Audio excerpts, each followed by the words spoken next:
The general slammed his fist on the table and cut the radio feed, just like that. 12 men bleeding in a canyon, and he turned the dial to silence. "They're already dead," he said. "I won't waste aircraft on a corpse run." 12 elite SEALs, abandoned, written off by the very command that sent them in. But somewhere on the tarmac at Nellis, a woman in a flight suit heard that silence and decided it was the most unacceptable sound she'd ever heard in her life.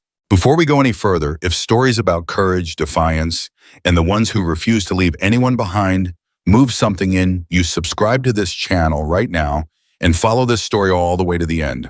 And drop a comment telling me what city you're watching from. I want to see exactly how far this story travels. The last transmission came in at 21:47. Not a distress call, not a plea, just 3 words spoken in the flat, exhausted voice of a man who had already done the math and didn't like the answer. "We are compromised." Chief Petty Officer Nolan Briggs had been in tight spots before. Fallujah in 2005, the Korangal Valley, that nightmare outside Mosul where they lost 2 men in 40 seconds and somehow still completed the mission. He knew what it felt like when a situation went sideways. He knew the difference between bad and catastrophic. This was catastrophic. Ashford Canyon stretched roughly 14 miles through the eastern Nevada high desert, a narrow slash of rock and shadow that the locals called the Throat because of how it choked down to almost nothing at the midpoint walls closing in the sky, shrinking to a thin ribbon of stars overhead. In daylight, it was treacherous. At night in October, with temperatures dropping and winds screaming down from the ridgelines, it was something else entirely. It was a killing ground. Bravo 7 had inserted 3 hours earlier on what command had classified as a Tier 1 reconnaissance mission. 12 men tasked with confirming the location of a high-value target believed to be moving through the canyon system toward the Utah border. The intelligence was solid, they'd been told. The window was tight. Get in, confirm, get out. No contact expected. The word expected had always bothered Nolan Briggs. He was a big man, broad across the shoulders with hands that looked like they'd been built for breaking things. 15 years in the teams had given him a face that wasn't exactly hard, but wasn't soft either. It was the face of a man who had learned to process pain quickly and keep moving. His hair was dark, shot through with gray at the temples now, and his eyes were the particular shade of brown that looked almost black in low light. Right now, crouched behind a granite outcropping, with rounds sparking off the rock 6 inches from his left ear, those eyes were doing rapid calculations. He had 11 men behind him. One of them, Petty Officer Second Class Danny Reyes, 24 years old, married 8 months wife, currently 7 months pregnant, was on the ground with a through and through in his right thigh that had nicked something important. Petty Officer First Class Marcus Webb had his hands pressed hard against the wound, and even from 10 feet away, Nolan could see the dark spread of blood soaking through Webb's fingers. "Pressure's not holding," Webb called out, his voice tight but controlled. "He needs a tourniquet higher up and an IV line, Chief." "I got maybe 10 minutes before this becomes a whole different conversation." "Copy that," Nolan said. He keyed his radio. "Bravo 7 actual to Overlord requesting immediate CAS and extraction. We have 1 urgent surgical 11 personnel. 2 confirmed enemy positions at grid." He gave the grid. He gave it clean and precise, the way they trained him, the way he'd done it a dozen times in combat. The radio crackled. Silence. Then a voice, not the TOC watch officer he'd been speaking with for the last 3 hours, but someone higher. Someone who had the particular quality of authority that came with rank and distance from the actual fighting. "Bravo 7, this is Overlord 6. Be advised, weather system is moving in faster than projected. All aircraft are currently restricted from the operational area. Extraction is not possible at this time." Nolan pressed the radio to his ear so hard he could feel his pulse in his jaw. "Overlord 6, I need you to say that again. Extraction is not possible." A pause. "Continue to evade. We will reassess when weather permits." Continue to evade, with 1 man bleeding out in a 2-sided ambush closing in and no ammunition resupply and 14 miles of canyon between them and any kind of friendly territory. Continue to evade. Nolan lowered the radio. He looked at the 11 men watching him. He looked at Danny Reyes, who was awake and white-faced and trying to hold his own intestinal fortitude together with both hands while Marcus worked over his leg. "Chief?" It was Senior Chief Eduardo Eddie Galvez who spoke, the team's second in command, a lean, sun-darkened man from Laredo, with a quiet voice and absolutely no give in him. He'd been with Nolan for 6 years. They'd buried friends together. They'd stood at caskets together and then gotten up the next morning and gone back out because that was the job. What are we looking at? Nolan met his eyes. Command says extraction is impossible. The words landed like stones dropped into still water. He watched them hit, watched the ripple go through every man behind cover, the subtle tightening around the eyes, the slight adjustment of grip on weapons, the recalculation happening in real time behind every face. Impossible, Eddie repeated, and his voice was perfectly level. That's an interesting word choice. Yeah. How long before Reyes goes into shock? Webb says 10 minutes, maybe less. A burst of fire from the eastern ridgeline, 3 rounds high caliber, snapping through the air above their heads with that distinctive crack that meant someone up there had optics and was adjusting. Getting their range dialed in, taking their time because they could afford to. They're not rushing us, said Petty Officer 2nd Class Tomas Keller, who was stationed at the western corner of the outcropping, watching the opposite ridgeline through his N-odds. He was 27, the youngest operator on the team besides Reyes, and he had a habit of stating obvious things very calmly that somehow made them less terrible and more manageable. They're hurting us. Toward the canyon neck, Eddie confirmed. He didn't need to elaborate. Everyone on the team knew the terrain. The throat, the narrow point where the canyon walls closed to 30 feet across, was approximately 2 miles south of their current position. If they were forced to move that way, they'd be funneled into a choke point that even a moderate force could hold against an army. So we don't go south, said Petty Officer 1st Class James Jimmy Carver, who was 6'4" and had played linebacker at Penn State before deciding that football didn't have enough actual violence. He was currently reloading his SCAR with one of his last 2 remaining magazines. He held it up so Nolan could see it. His meaning was clear. How's everyone on ammo? Nolan asked. The answers came back in short, precise statements. 2 magazines. 1 magazine, 1.5, 3 mags. Webb wasn't answering because Webb had both hands on the Danny Reyes. The total picture was somewhere between grim and terminal. Right, Nolan said. He was quiet for exactly 3 seconds. He was a man who allowed himself limited time for the emotional side of any situation before shifting to the operational side, and 3 seconds was his number. Here's what we know. We have 1 urgent surgical who cannot be moved without serious risk of fatal blood loss. We have a 2-sided ambush that is tightening, not static. We have insufficient ammunition for a sustained firefight. We have no air support and no extraction. Outstanding, said Jimmy Carver, completely deadpan. Nobody laughed. But 3 men almost did, and sometimes almost laughing in a situation like that was the only thing that kept you from doing the math too carefully. So what do we do? Chief Keller asked. Nolan looked at the radio in his hand. He thought about the voice on the other end. That calm, distant, bureaucratic voice that had said extraction is not possible the way you might say the conference room is already booked. He thought about Danny Reyes, who was going to become a father in 2 months and who was currently bleeding into the Nevada desert because someone at a base somewhere had made decisions that brought them here. He keyed the radio again. Overlord 6 Bravo 7 Actual, I want to talk to whoever authorized this mission and whoever made the call on extraction. Right now. Static, then. Bravo 7 continued to evade, and I heard what you said. Nolan's voice was very quiet, which was how you knew it was serious.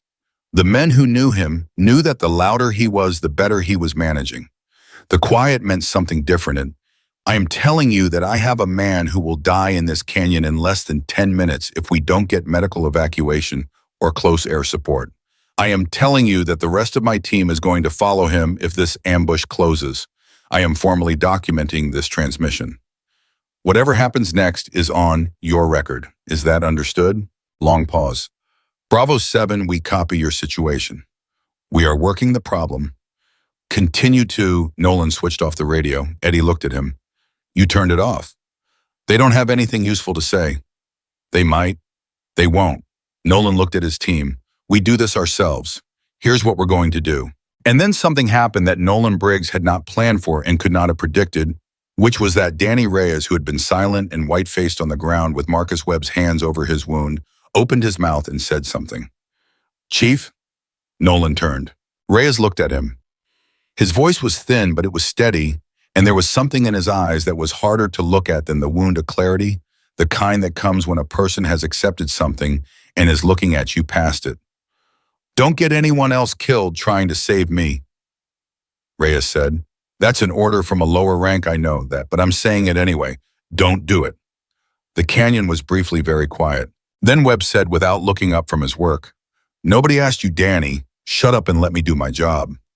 Reyes almost smiled. You're going to kill me with that tourniquet, Webb. Better me than them. Hold still. Nolan turned back to his team. He felt something moving through his chest that he couldn't name exactly. It wasn't quite rage, and it wasn't quite grief, and it wasn't quite determination, but it had elements of all three, and the combined weight of 15 years of keeping men alive in places where men were not supposed to survive.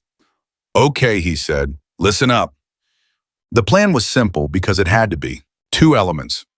Carver and Petty Officer First Class Rashid Torres would move to the eastern ridgeline position and create a diversion burn ammunition they barely had on a firing display that would make the eastern element think an assault was incoming, buying time and pulling their attention. Meanwhile, Nolan, Eddie Keller, and three others would shift their position north, find higher ground, and establish a defensive perimeter that was at least defensible in two directions rather than boxed in. Webb would stay with Reyes, two men with him for security. This is not a good plan, Eddie said quietly, pulling Nolan aside while the team prepared. I know. We're burning our last ammo on a distraction. I know. And if command doesn't come through, I know, Eddie. Nolan met his eyes. I know exactly what it means. But what's the alternative? Sit here and let the range close. Let them walk right up to us. Eddie was quiet for a moment. He looked at the sky, which was doing something ominous. Clouds moving fast from the northwest, stars disappearing in sequence. The temperature already having dropped another 4 degrees in the last 30 minutes.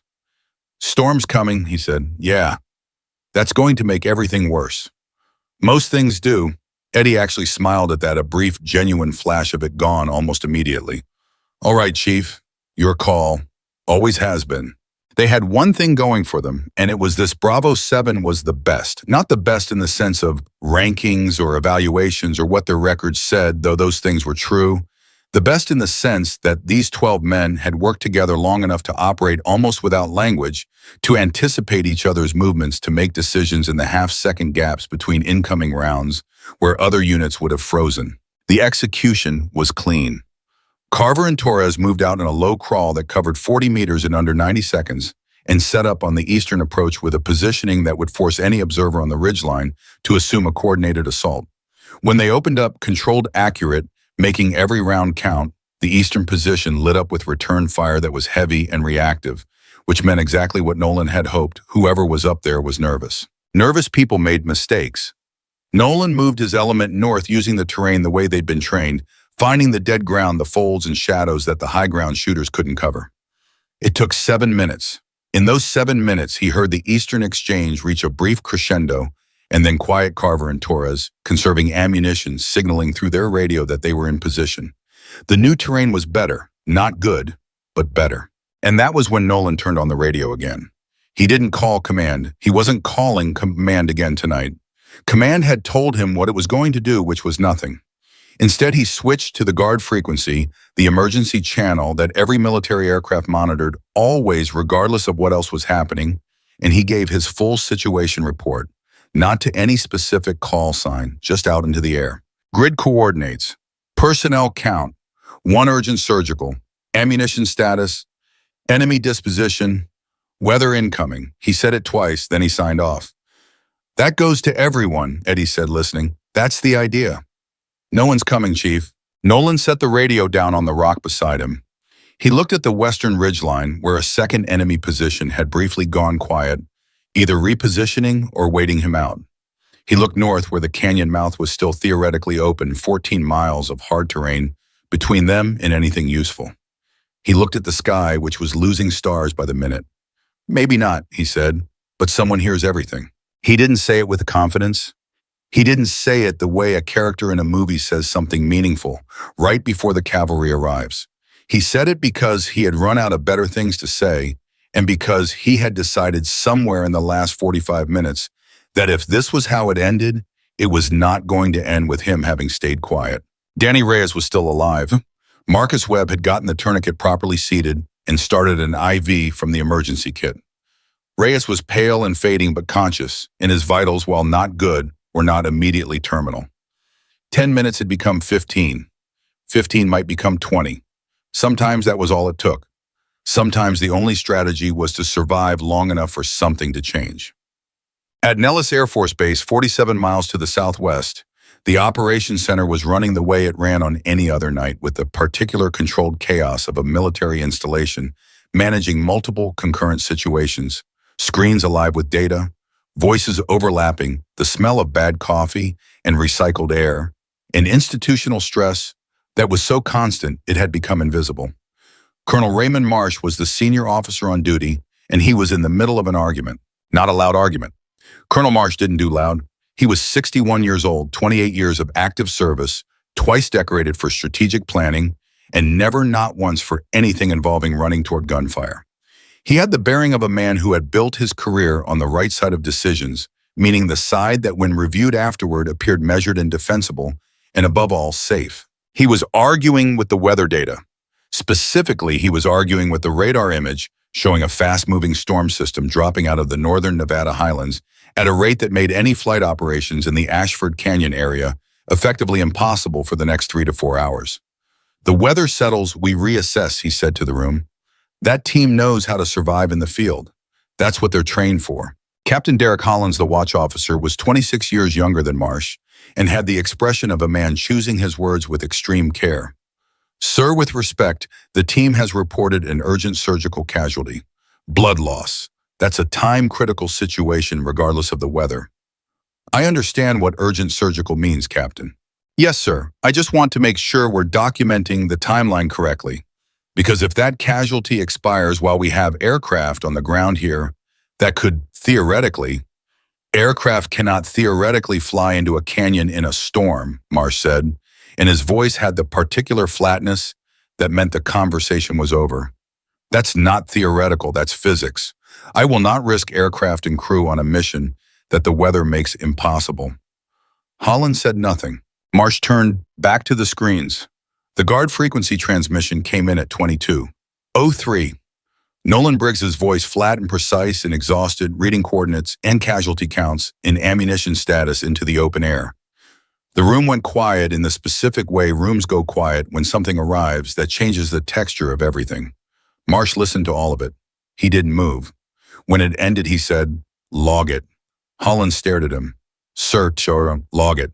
Continue monitoring. So, that's all." He turned back to his screens, and Major Layla Vance, who was not supposed to be in the operations center at all, who was technically supposed to be in the pilot standby lounge, filling out a maintenance standby form, because her aircraft had flagged a minor hydraulic sensor anomaly at 1900, and she'd been pulled from the flight schedule, heard every word. She was standing near the coffee station in the back of the room because the standby lounge had run out of half-decent coffee at 20:30, and she had walked down the corridor and helped herself and stayed because she was the kind of person who had difficulty being in a room where something was happening without paying attention to it. She was 34 years old. She had flown the A-10 Thunderbolt II, the Warthog, for 9 years, accumulated over 2,000 flight hours, including combat deployments in Iraq and Syria, and a particularly memorable 18 months in Afghanistan, where she had earned 2 air medals and a very sincere personal thank you from an Army Ranger Battalion commander who had later sent her a framed photograph of his men with a note that just said, "You came when nobody else would." That's all there is. She had kept the photograph. It was in her quarters right now. She stood at the coffee station, and she heard 12 men's lives dismissed with the phrase, "Log it," and she felt something move through her that started in her chest and ended somewhere that was harder to describe, something cold and precise and absolute. She set down her coffee cup. "He's not sending anyone," she said to no one in particular. Captain Hollins glanced at her. He knew who she was. Everyone in the ops center knew who Layla Vance was, and his expression had the quality of a man who was thinking something that he had decided not to say. She looked at him. "My bird has a hydraulic sensor flag." "Yes, ma'am." "A sensor flag, not a hydraulic failure. The system flagged a sensor reading that was outside normal parameters for 8 seconds at altitude and then returned to normal." Yes, ma'am. That's what the maintenance log says. "And that flag grounds me." "Per protocol, yes, ma'am." Layla looked at the radio. She looked at Colonel Marsh's back, broad and resolute, and turned away from the screens that were showing her the storm system rolling down from the north. She looked at the weather data. She looked at the map overlay that showed Ashford Canyon, the team's last reported position, the distance. She had flown that canyon, not in the sim, not on paper. She had flown Ashford Canyon on a low-altitude training run 3 years ago, on a bet with a fellow pilot who had told her no one could thread the throat under 800 feet in an A-10. She had done it at 620, and she had come out the other end with her hands shaking and her heart rate at 170, and the absolute bone-deep cellular knowledge of every wind current and rock face and turn in those 14 miles. She had maps in her head that no chart could reproduce. She picked up her coffee cup again, finished it, set it down. "I'm going back to standby," she said to no one in particular. She walked out of the operations center. In the corridor alone, she stopped. She thought about the voice on the guard frequency, the precision of it, the specific exhaustion, the way a man who has done the math speaks when he is still doing the job anyway because doing the job is what there is. She thought about the framed photograph in her quarters. She thought about a hydraulic sensor that had flagged once for 8 seconds and then cleared. She thought about a canyon she knew better than anyone on this base, better than anyone in this time zone. She was already walking toward the flight line before she had finished thinking. She was already going through her pre-flight checklist in her head before she reached the door. The storm was 20 minutes out. The window was closing. Her aircraft was technically grounded. She had been told not by anyone in this building not tonight, but somewhere back in the accumulation of her life and training, and the things that had made her who she was, she had been told that the hardest decisions were never the ones where the right answer was unclear. They were the ones where the right answer was perfectly clear and the rules were in the way. She pushed open the door to the flight line. The air hit her cold sharp, the smell of jet fuel in desert night, and the specific electric tension that comes when a storm is close. The tarmac stretched out ahead of her. Her aircraft sat on the far hard stand, the one she'd taxied to at 1900, when the flag had come up and they'd told her she was on standby. She looked at it for exactly 2 seconds. Then she walked toward it. Behind her in the operations center, Colonel Raymond Marsh was still looking at his screens. Still not sending anyone. Still doing the calculus of risk and protocol and defensibility that would allow him to review this night later and find himself blameless.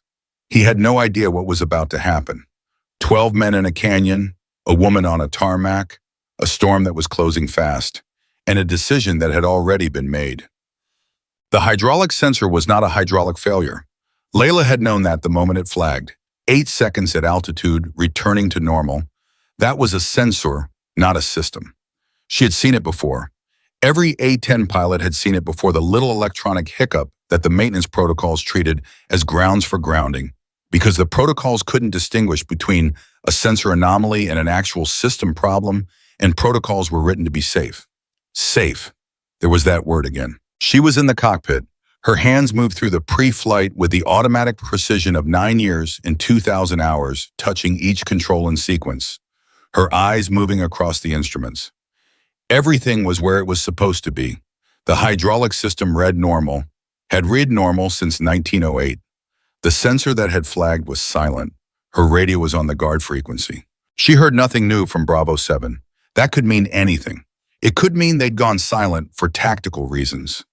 It could mean the radios were compromised. It could mean other things she chose not to think about. She ran through her weapons check. The A-10 was loaded the way it always was on training standby live ordnance because the Air Force had learned long ago that the 15 minutes it took to switch from training rounds to live rounds in a developing situation was 15 minutes you didn't have. The GAU-8 Avenger rotary cannon that ran through the center line of the aircraft, 30 millimeters of physics, 4,000 rounds per minute. The thing that made the Warthog what it was hot. The Mavericks were hot. She had everything she needed. Her radio crackled.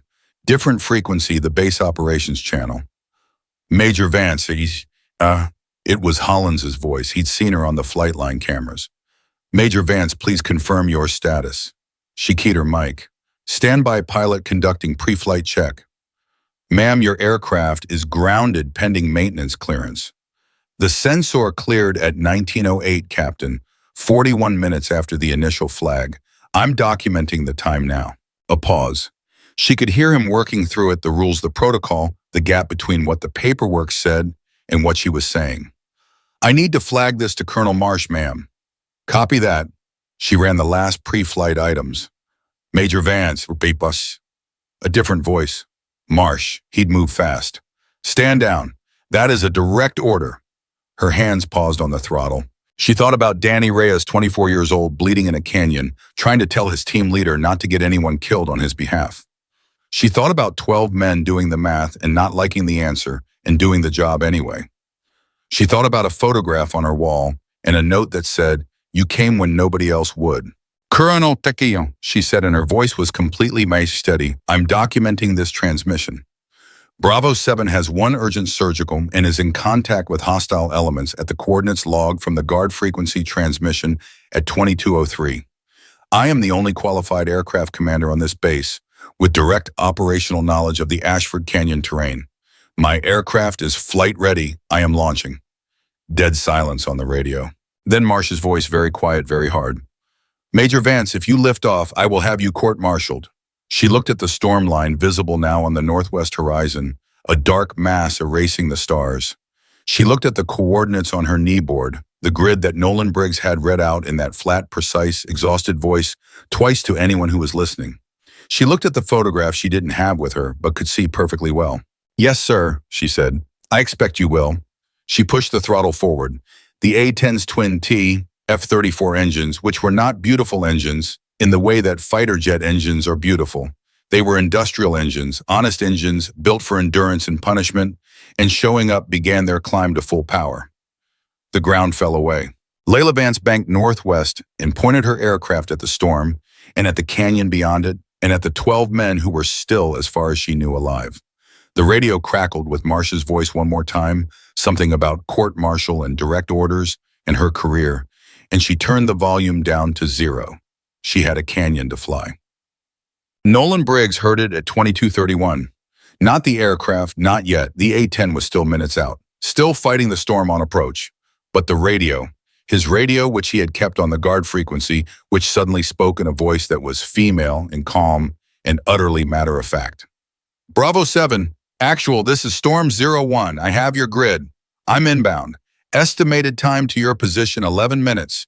Keep your heads down and talk to me. The canyon was quiet except for wind and the occasional crack of distant rifle fire from the eastern position and the sound of Marcus Webb doing what Marcus Webb did. Nolan stared at the radio. Eddie next to him said nothing. But he let out a breath, slow, controlled, the kind of breath that isn't quite relief because relief is premature, and they both knew it, but was something adjacent to it, something that had room for the possibility. Nolan keyed his mic. His voice came out steady the way it had come out steady for 15 years of things that should have broken it and hadn't. Storm 01, Bravo 7 actual copies. Welcome to the neighborhood. It's not great. A brief pause. I've seen worse. Her voice had something in it, not humor exactly, but the kind of acknowledgement that passed between people who had both been in rooms where things were not great. I know this canyon. I need your exact current position relative to the eastern ridgeline, and I need to know where the enemy is. Nolan almost said something about how he hadn't expected a woman's voice. He stopped himself immediately because it was irrelevant, and also because the fact that she knew this canyon in the dark in a storm and was coming anyway was the only thing that mattered. Copy that, Storm 01, he said. Here's what you're flying into. He started talking. 11 minutes. He could work with 11 minutes. The eastern ridgeline position shifted. He could hear movement up there, the crunch of boots on rock. Someone repositioning. They'd heard the radio transmission. Maybe they'd heard the aircraft. The A-10 wasn't quiet. That was one of the things about it that was terrifying if you were on the wrong side. At altitude, it was a hum. Getting closer was something else. Getting closer, it was the last thing some people ever heard. They're moving, Keller reported from his corner. Eastern position is splitting. Some of them are going higher, some moving south. They're trying to get angle on the canyon entrance. They know she's coming, Eddie said. Good, said Nolan. And he meant it because an enemy that was repositioning to deal with incoming air support was an enemy that was not focused entirely on the 12 men on the ground. Let them worry about her. He keyed the radio again. Storm 01, be advised, Eastern position is moving, possible attempt to establish anti-air or man-portable capability at higher elevation. Estimated split half repositioning north and up, half moving south. Copy that. Her voice hadn't changed. Still calm, still matter of fact. That actually helps me. Stay on this frequency. I'm going to need you to mark your position when I call for it. Standing by. He looked at his team. He looked at Marcus Webb, who had not moved from Danny Reyes' side, who had performed a kind of sustained medical miracle in the back of a firefight with what amounted to a trauma kit and force of will. He looked at Reyes himself, who was conscious, still conscious, and who was looking at the sky with an expression that was complicated and human and impossible to name. 9 minutes now. 9 minutes until something descended through the storm. 9 minutes until the night changed. Nolan Briggs had survived a lot of things. He had survived them by staying in the present, by refusing the future until it arrived, by keeping the math limited to what was immediately in front of him. He stayed there now, in the present, in the cold, in the dark, in the wind. He listened to the guard frequency. He waited. 22:31, 9 minutes out. Layla had flown in bad weather before. She had flown in rain so thick it turned the canopy into a waterfall and crosswinds that tried to flip a 30,000-pound aircraft like a playing card in dust storms in the Helmand Valley that reduced visibility to zero and turned the world outside the cockpit into a wall of brown nothing. She had come out the other side of all of it, and she had come out clean, because she was good at this, not in the way people say they are good at things, but in the bone-deep, unreflective way that only comes from years of the kind of repetition that stops feeling like practice and starts feeling like memory. But this was different. The storm hit her at 3,200 feet, 12 miles out from Ashford Canyon, and it hit her the way a wall hits you. Not gradually, not with warning, but all at once, the turbulence slamming the airframe like a fist, the altimeter swinging the wind shear coming in from the northwest, at angles that made no sense on paper and perfect terrifying sense in the seat. She felt it in her back teeth. She felt it in her hands on the stick. She corrected again, held the nose where she needed it. Storm 01 talked to me. Nolan's voice came through on the guard frequency, steady enough that she could almost pretend he was sitting next to her in a briefing room somewhere. 9 minutes means 9 minutes of those guys up on the ridgeline still repositioning. Eastern position has gone silent. That worries me more than when they were shooting. Copy that. She banked 3 degrees left, fighting a crosswind gust that wanted to push her south.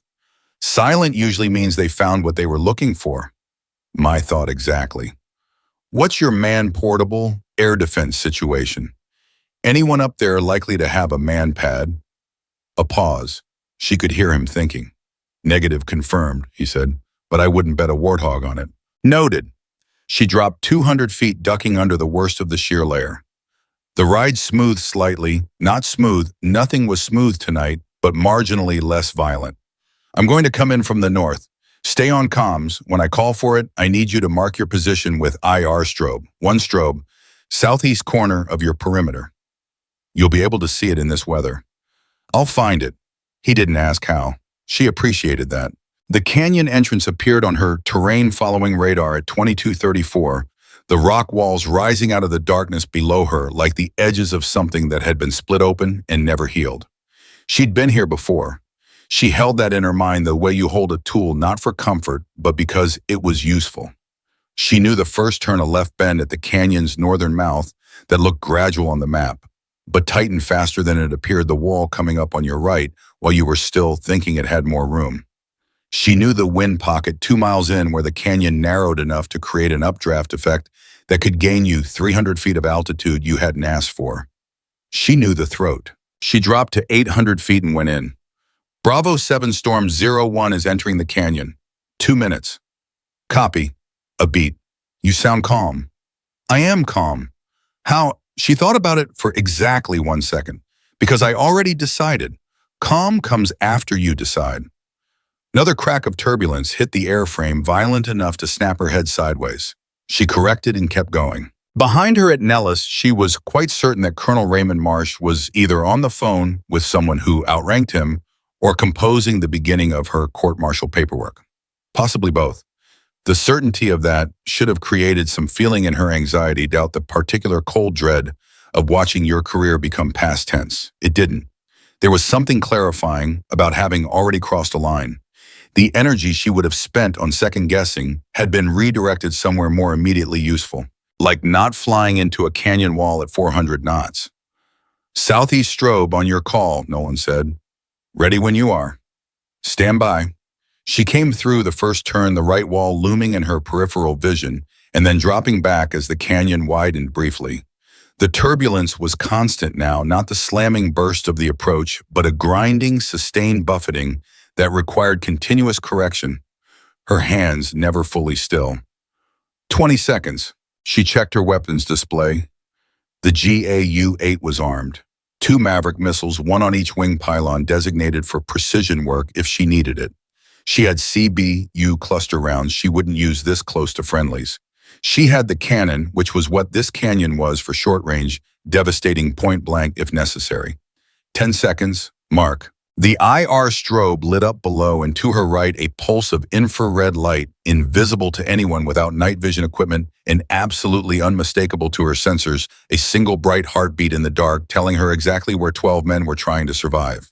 She had it. She pulled left hard, keeping the strobe at her 2 o'clock, and she found the eastern ridgeline with her eyes there, the higher ground, the dark mass of rock where movement had been reported. Her targeting system tracked. "Storm 01 has your position," she said. "Eastern ridgeline, confirm enemy on the high north end." "Confirmed, Ikiraman. They moved 2 or 3 personnel up there in the last 6 minutes. Don't know what they're carrying." "Copy." She made the decision in the time it took to exhale. "Guns, keep your heads down." She rolled in. The GAU-8 fired, and the sound was unlike anything else on Earth. Not a bang, not an explosion, but a sound like God tearing cardboard, a mechanical roar that was both very loud and strangely brief. Each burst measured in fractions of a second, while the 30-millimeter rounds walked their way across the ridgeline in a pattern that left nothing standing that had been standing before. On the ground, 11 men heard it. On the ground, 1 man, Petty Officer Second Class Danny Reyes, who was losing blood and consciousness in roughly equal measure, opened his eyes. And in the operations center at Nellis Air Force Base, Captain Derek Hollins, who had stayed at his station because that was his job, and because somewhere inside him was the small, stubborn flame of a person who believed that watching and knowing mattered, even when you couldn't act, heard the guard frequency transmission and closed his eyes for exactly 1 second, and then opened them and started writing the most detailed timeline log of the evening that anyone had ever compiled in that building. Because whatever happened next, someone needed to have written down what actually occurred. 22:36, Storm 01 on target, first engagement. The night was just getting started. The first pass silenced the northern high ground. Layla didn't know if she'd killed anyone. She never spent time on that during a run. Death was the necessary mathematics of what the aircraft was for, and the moral weight of it was something she carried on the ground and quiet where it belonged. Right now, what mattered was outcome. The northern high ground was no longer shooting, which meant the personnel who had repositioned there were either down or relocating. And either way, they were not immediately targeting the team below. She pulled out of the run into a climbing left turn, fighting the turbulence, getting altitude back. The canyon walls fell away below her. The storm was pushing harder from the northwest, the wind shifting in a way that changed every calculation she'd made on the inbound. She made new calculations. "Good effect on the north position." Nolan's voice. "We still have the southern element. They pulled back when you came in, but they haven't broken contact. I count at least 4 personnel, maybe 6, approximately 400 meters south-southwest of our position. They're using the canyon wall for cover." "How close are they to your perimeter?" "Close enough that if they decide to push in the next 10 minutes, it's a problem. I need a precise bearing. 235 degrees from my strobe, maybe 400 meters. They've been hugging the western wall. There's an overhang down there. I don't have line of sight to them directly, but I can hear them." Layla processed that.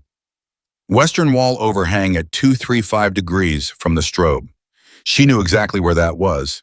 She had flown past it on that training run 3 years ago and noted it specifically because the overhang created a radar shadow, something she'd filed away as a tactical consideration for exactly the kind of thing she was dealing with right now.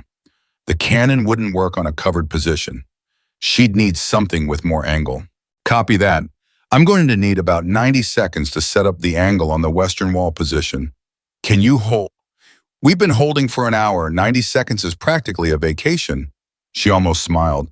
Storm Zero One is repositioning. She climbed to 1,200 feet, pushing north to find an angle that would let her work the western wall without the overhang shielding the position. The turbulence at 1,200 was worse than at 800. She was back in the full disruption zone, the airframe shuttering the wind shear trying to pull her sideways. She held the aircraft with the specific combination of muscle memory and active correction that you didn't learn in flight school, but in the long repetition of hours that followed. Her radio crackled different frequency. Base operations still live, still monitoring.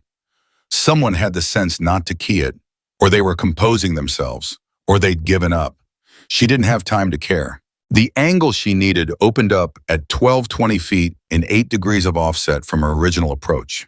She rolled in steep, the canyon walls filling her peripheral vision as she descended the western overhang, coming into her targeting site at the specific angle she'd calculated, not from above, because the overhang blocked that, but from the north-northwest, slicing under the rock at an oblique that the people sheltering under it would not have anticipated. The Maverick locked. She fired. The missile tracked cleanly off the rail, stabilized, and found the designated point under the western overhang with the kind of accuracy that still, after 9 years of doing this, made something in her chest do a complicated thing. Precision was its own language. It said, I see exactly where you are. It said you are not hidden. The explosion was not visible to her at pull-out altitude. What she saw was the flash and then nothing, which was its own information. She came off the run, climbing hard, getting altitude back, and heard something on the guard frequency that she had not expected. It was not Nolan Briggs. It was a second voice, younger, rougher, with an undertone of effort that told her the speaker was working to produce it. Storm 01. A pause, breathing. Danny Reyes, Bravo 7. I just wanted to say another pause, shorter, like he was deciding something. I just wanted to make sure you knew someone down here heard you coming. She held the aircraft steady. She said very carefully, copy that, Reyes, how are you doing? I'm okay. He wasn't, obviously. But there was something in the way he said it that was not a lie. It was an act of will presented as a fact which was different. My wife's going to have our kid in 2 months. I know. She didn't know specifically, but it was the right thing to say in the way that some true things are right for reasons beyond their literal content. I'll get you home for it. Silence on the frequency. Then Nolan's voice back, professional and steady. Storm 01, we still have the eastern position. The lower element didn't break. They've pulled back to about 300 meters east, and they're set up behind the rock formation on the canyon floor. At least 4 personnel. Copy. She was already running the geometry. Eastern floor 300 meters from the Strobe Rock Formation. That was close. That was close enough that she was going to be working within the margins of what the manual called inadvisable and what the people who wrote the manual called a last resort. I can work that, she said, but I need you to be exact on your perimeter. I can give you a second strobe. We have one more IR marker, northwest corner of our position. Do it. 2 strobes lets me bracket the friendly position. Anyone between the southeast and northwest strobes and east of the line, that's my engagement zone. Understood. A pause. Chief, that was Eddie's voice in the background, addressing Nolan. She knows what she's doing. She heard it because his radio was open. She filed it away without responding to it because there was no time, and also because she was focused on the eastern floor position, which was the most dangerous engagement of the night, close to friendlies, low altitude, confined terrain, heavy turbulence. She set up the run. This was where it got technical. The eastern floor engagement, and he required her to come in from the north at an angle shallow enough to avoid the canyon walls on either side while still achieving the depression angle necessary to put 30mm rounds on a floor-level target without overshooting into the team's position to the west. The math was straightforward on paper. In a storm in a canyon at night with turbulence that was currently trying to roll her aircraft 20 degrees off her intended heading every 8 seconds, the math became something else. It became feel. She had it. She knew she had it. The way, I know you have something that you've done 10,000 times in 10,000 variations, not because you're certain, but because you're so inside the process that certainty and action have become the same thing. She keyed her mic. Second strobe up. Up, Nolan said. She found them both two infrared pulses in the darkness below southeast and northwest, the boundary of where 12 men were alive. Everything east of that line. She rolled in. The run was 41 seconds from start to pullout. She knew that afterward because she thought about it, counted it back. In the moment, it was not 41 seconds. It was a series of continuous decisions, each one producing the next, the aircraft responding and the turbulence fighting, and her hands never fully at rest, corrections running up her arms and into her shoulders and back, the canyon floor coming up fast, and the target in her sight, in the GAU-8, firing in short controlled bursts that walked the rounds exactly where she put them. The pullout was violent turbulence hit her at the lowest point of the run, a sharp updraft that tried to send her nose into the eastern wall, and she pushed it down hard, graying out briefly at the bottom of the G-force curve, her vision tunneling and then clearing as she climbed. She came out at 800 feet with her heart rate at 160 and her hands steady and the eastern floor position behind her silent. Storm 01 talked to me, Nolan said. I'm up. She leveled off, fighting for altitude, fighting the storm. Eastern floor.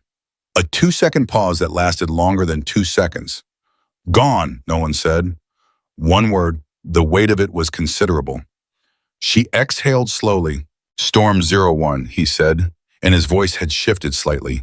The operational flatness still there, but something else underneath it now. Something that wasn't quite a motion, but was in the same country. We still have the original northern ridgeline position, the other half the ones that moved south when you came in.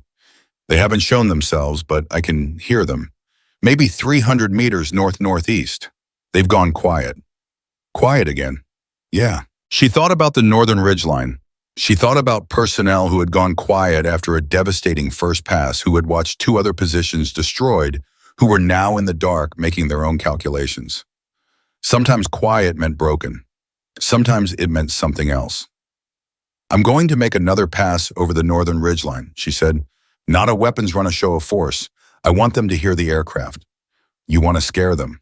I want to give them an opportunity to make a better decision. Nolan was quiet for a moment. You're giving them an out. I'm giving them a reason to take it. She set up the approach. People who've watched 2 positions disappear in 4 minutes usually want an out. I'd rather they take it than spend rounds I might need later. You're almost out of ordnance. She glanced at her weapon status. He was right, she'd used the Maverick, she'd burned significant cannon rounds on 2 passes, and she had enough for 1 more decisive engagement and maybe 2 lighter ones. In a sustained fight that was thin. How'd you know that? I've worked with warthogs before. I know what the loadout looks like, and I've been counting. She felt something that in another context might have been called appreciation. He was good. That helped, having someone on the ground who understood the aircraft. You're correct, she said. So I'd prefer the northern ridgeline goes away on its own. Copy that, running the show of force. She came in low and fast over the northern ridgeline, not attacking, just present the twin engines screaming through the canyon at an altitude that put her close enough to the rock that she could feel the turbulence bouncing off the canyon walls. The aircraft was its own announcement. The sound it made at that altitude, at that speed, in an enclosed space was something that went past the ears and into the chest. She pulled up and circled back. Northern ridgeline, she asked. Movement, Keller's voice in the background. They're moving away, going north. I count 3, maybe 4 personnel heading for the canyon exit. Let them go, Nolan said, and that was directed at his team, not her. Then to her, Storm 01, I think they're done. She came around in a wide orbit, watching the radar, watching the terrain. 3 minutes passed. No new fire, no repositioning. The canyon below her was quiet in the specific way that was different from the quiet that meant someone was setting up. This was the other quiet, the aftermath quiet. Bravo 7, she said. I'm going to orbit your position until you can give me a full situation report. Copy that. A pause during which she could hear him speaking to his team low and quick, and then the responses coming back, and then silence again before he keyed the mic. Storm 01, Bravo 7 situation, no new hostile contact, 3 minutes and counting. All personnel accounted for. 11 ambulatory, 1 urgent surgical condition stable, I repeat, stable. Webbs held him. She let that sit for exactly 1 second. Copy Bravo 7, that's good news. Best news I've had tonight. Another pause, different quality. Listen, I need to ask you something. Go ahead.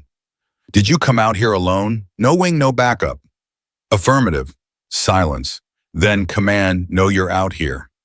She considered several possible answers. Command is aware of my departure, she said. He processed that. She could almost hear him processing it. So you launched against orders. I launched on my own determination that the situation required it. Another silence, longer this time.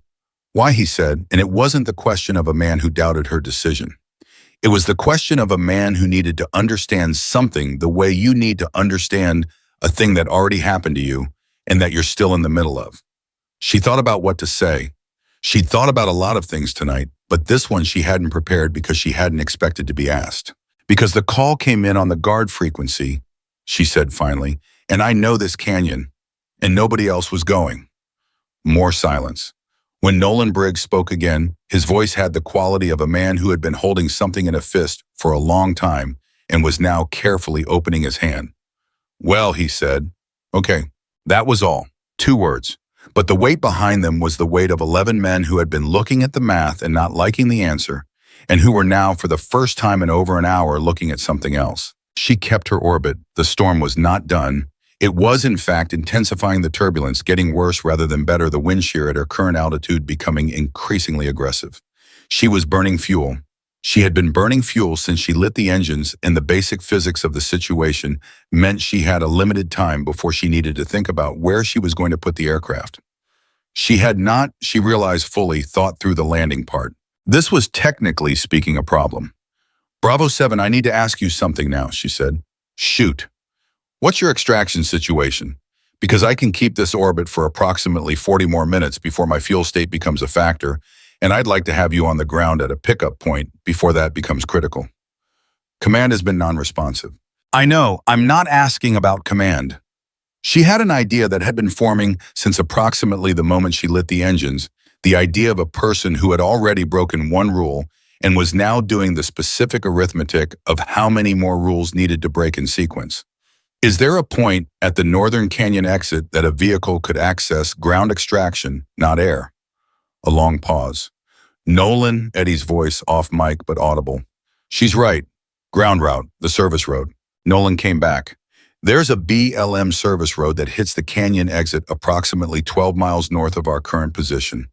Unpaved, narrow, but accessible by 4-wheel drive in current conditions. Is there any asset in range? Another pause. Longer. And then something happened that she had not expected, which was that a third voice cut into the guard frequency. Not Nolan, not Eddie, not anyone in the canyon. A different voice. Male, authoritative, with the specific cadence of someone who had been listening for a long time and had decided that the time for listening was over. Bravo 7 Storm 01, this is Ranger 5. I'm a Nevada National Guard convoy commander, 12 miles north of your position on Route 318. I've been monitoring the guard frequency for 40 minutes. I have 3 vehicles and 18 personnel. Tell me where you need me. The canyon went quiet. Then Nolan said very slowly, very quietly, say that again, Ranger 5. 12 miles north, 3 vehicles, 18 guard personnel. Tell me where to go. She felt something shift in the cockpit. Not a physical thing, not turbulence, but something that happened in the quality of the moment itself, the way moments sometimes change their character entirely in the space of a single transmission. You've been listening this whole time, she asked. We were running a training exercise on Route 318 when the guard frequency lit up, the convoy commander said. My name is Captain Andres Reyes. A pause. My brother's name is Daniel. I don't know if that's relevant. The silence lasted exactly 4 seconds. Ranger 5, Nolan said, and his voice was the voice of a man who had done the math again and gotten a different answer. I need you to move to the Northern Canyon exit at maximum speed. I will have 11 ambulatory personnel and 1 litter patient waiting for you. Storm 01 will guide you in. Moving now, the convoy commander said. ETA 10 minutes. She reoriented her orbit to cover the Northern Canyon approach. She could hear below her on the ground the sound of Nolan issuing movement orders, quick, precise, the machinery of the team shifting from defensive hold to coordinated extraction. 12 men who had been calculating their deaths now calculating something else. She ran her fuel figures. She was going to be tight. She was going to be very tight. There was a dry lake bed approximately 8 miles east of the canyon exit that she had noted on the map as an emergency landing surface. Not ideal, not paved, not lit, not anything but flat and long enough for an A-10 if you came in right. She would deal with that in 40 minutes. Right now, she watched the canyon below her, and she listened to the team move, and she felt the storm pushing at her airframe. And she thought about Danny Reyes, who had opened his eyes in the dark and keyed a radio to make sure someone knew he had heard her coming. She thought about his brother in 3 vehicles on Route 318, who had been listening on a guard frequency and made a decision. She thought about Captain Hollins at Nellis, who was probably writing everything down. She thought about Colonel Marsh. She held her orbit, and she watched, and she was ready if anything moved in the canyon below, and nothing did. And the minutes went by, and at 22:58, 27 minutes after she had entered the canyon, for the first time, Nolan Briggs came back on the guard frequency. Storm 01 Bravo 7 is moving to the extraction point. All personnel, 1 litter. We are mobile. She came around in the orbit, pointing north, watching the terrain. I have you, she said. And she did. Below her in the dark, 12 men moved through the canyon they had been left to die in, and they were alive, and they were moving north, and somewhere ahead of them, 3 vehicles were pushing down a dirt road as fast as they could go, and somewhere behind all of it, a storm was doing what storms do, which is not care about any of it. She flew. She kept flying. Her fuel gauge continued its steady, honest arithmetic towards 0.2, 258. Moving. Nolan had moved men under fire before. He had moved them through mountain passes in Afghanistan, where every step could be the last one, through flooded wadis in Iraq where the current wanted to take you and the darkness wanted to hide what the current was bringing. He had moved broken men and frightened men, and men who were running on nothing but the particular stubbornness that the team spent years building into you, the refusal to stop that became so habitual, it stopped feeling like courage and started feeling like breathing. He had never moved a team quite like this. 12 men won on a litter that Carver and Torres were carrying between them in a 2-man carry that made both of them breathe through their teeth, moving north through Ashford Canyon at the best pace they could manage, which was not fast enough and was going to have to be fast enough anyway. The wind was coming down the canyon from the north directly in their faces, cold and sharp, and carrying the smell of the storm that was still pushing through. The temperature had dropped another 6 degrees in the last 20 minutes. Danny Reyes on the litter had stopped talking 10 minutes ago, which worried Marcus Webb more than the wound itself at this point. He's conserving, Webb said, reading the question on Nolan's face before it was asked. He was walking alongside the litter, one hand periodically checking the IV line he'd run. Pulse is weak, but it's there. He needs a surgical suite in the next hour, maybe 90 minutes if we're lucky with the blood pressure. Ranger 5 said 10 minutes to the canyon exit. Then we need to walk faster. Nolan looked at the 2 men carrying the litter. Carver was 6'4" and built like something load-bearing, and even he was feeling the weight. The set of his jaw said so, the angle of his shoulders.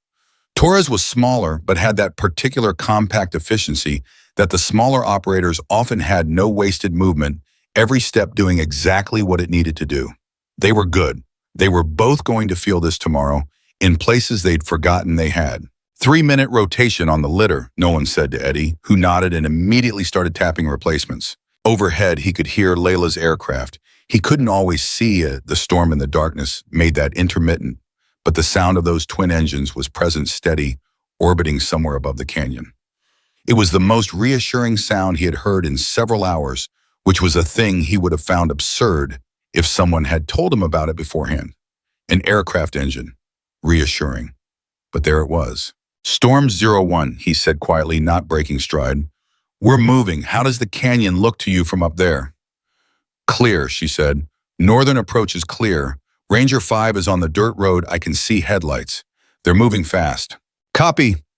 He looked at Eddie, who gave him the same look back. The National Guard convoy. Andres Reyes, whose brother was on this litter. That was a thing that kept trying to become something larger in Nolan's mind, and he kept redirecting it because the emotional weight of it was real and would need to be processed, and right now was not the time. Carver, he said, keeping his voice low, pace. Carver picked it up. Torres matched him without being told. The team flowed around them, maintaining spacing, everyone watching their sectors by habit even now. even when the threat had apparently evaporated, because habit was what kept you alive in the moment when the apparently evaporated threat turned out to be wrong. They had covered approximately half a mile when the radio changed. Not the guard frequency. The command frequency, the one Nolan had turned to minimal volume but not off because some part of him had always maintained the discipline of keeping at least one ear on command, even when command was useless. The voice that came through now was not Marsh's voice and was not the TOC watch officer's voice. It was a voice he had not heard tonight, and it came with a different energy.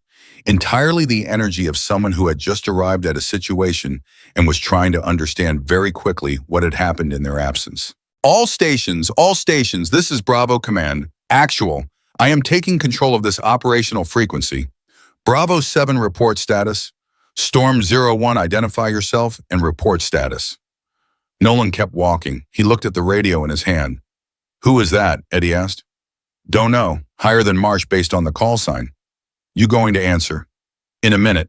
He needed a minute because whoever Bravo Command Actual was, they were going to ask questions that had answers, and some of those answers had consequences, and he needed to be very precise about what he said, because the next few minutes of transmissions were going to be in a lot of logs that a lot of people were going to read later. He keyed the mic, Bravo Command Actual, Bravo 7 Actual. We are mobile northbound in Ashford Canyon ETA to Canyon exit approximately 8 minutes. 1 urgent surgical, 11 ambulatory. We have ground extraction inbound from Ranger 5 Nevada National Guard. We are under air cover from Storm 01. We are not in current contact.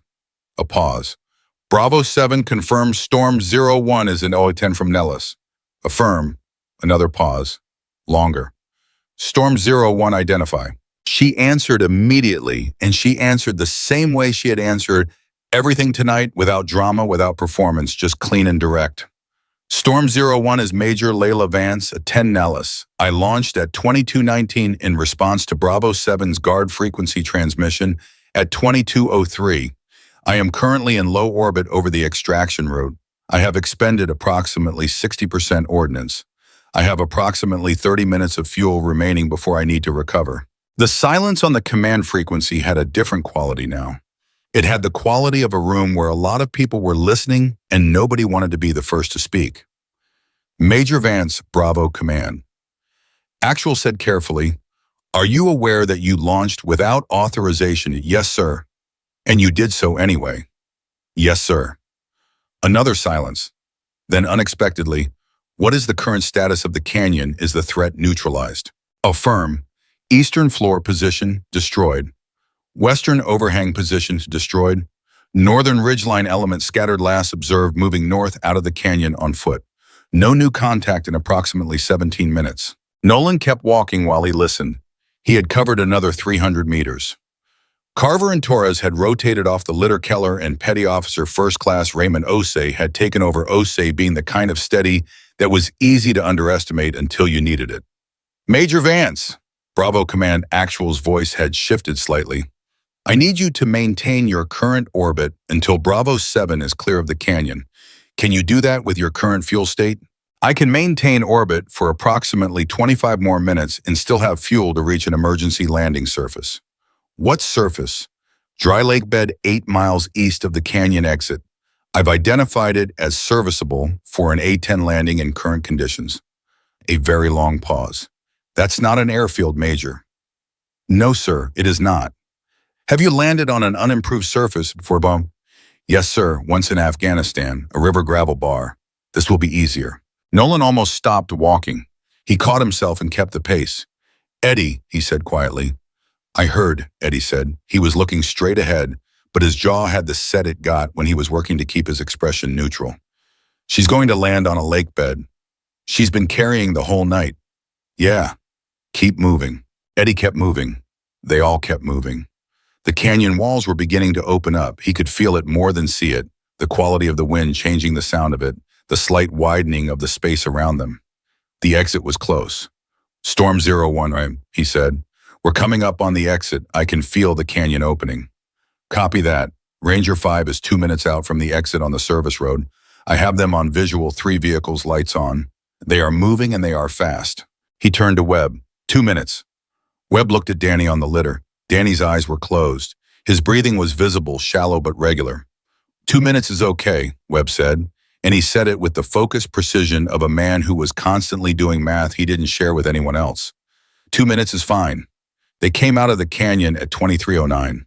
The service road was exactly where it was supposed to be, a rutted dirt track cutting northeast from the canyon mouth, and the headlights were coming down it at a speed that suggested the driver was either highly competent or had made a decision about acceptable risk, similar to the ones being made by everyone else tonight. The lead vehicle, a Guard HMMWV, braked hard and stopped 20 meters from the team, and the door opened, and a man got out, and he was running before he had fully cleared the vehicle. He was maybe 30 years old, dark-haired in National Guard utilities, and he ran directly to the litter without stopping, without asking, dropping to one knee beside it and putting his hand on his brother's face. Danny, his voice was wrecked.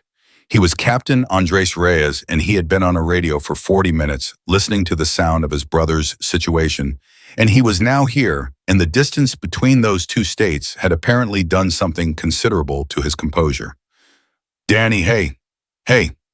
Danny Reyes opened his eyes. He looked at his brother for a long moment. His voice came out thin, private something that the men around them were careful not to hear too directly. You're supposed to be in a vehicle, Danny said. That's a very dramatic entrance. Shut up, Andres said. You're getting in my truck. My team, your team is getting in my trucks too, all of them. Andres looked up at Nolan standing over the litter, and there was something in his face that was not quite thanks and was not quite relief and was something rawer and harder to categorize. Get your men in the vehicles, Chief. We move in 60 seconds. Nolan looked at him for 1 second. Then he turned to his team. Load up.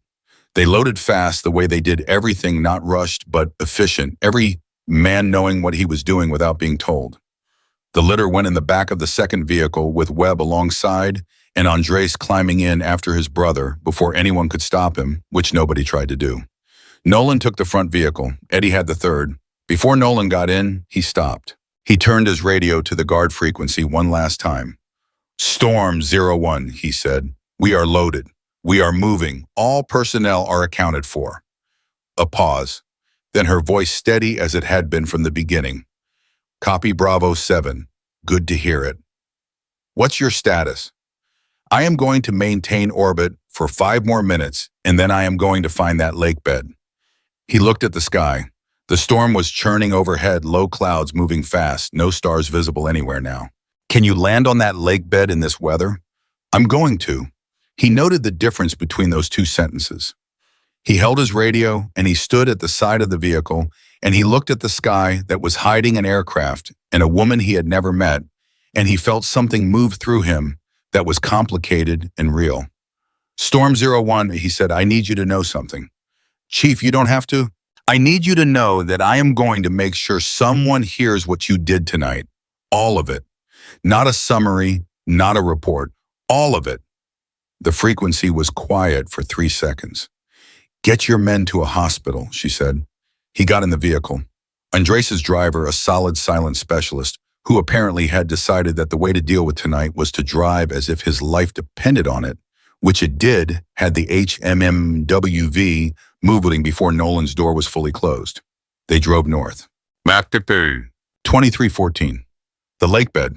Layla had 5 minutes of orbit left when the command frequency came back, and this time it was Bravo Command, actual again, and he said something she had not expected. Major Vance, I have been in contact with Nellis.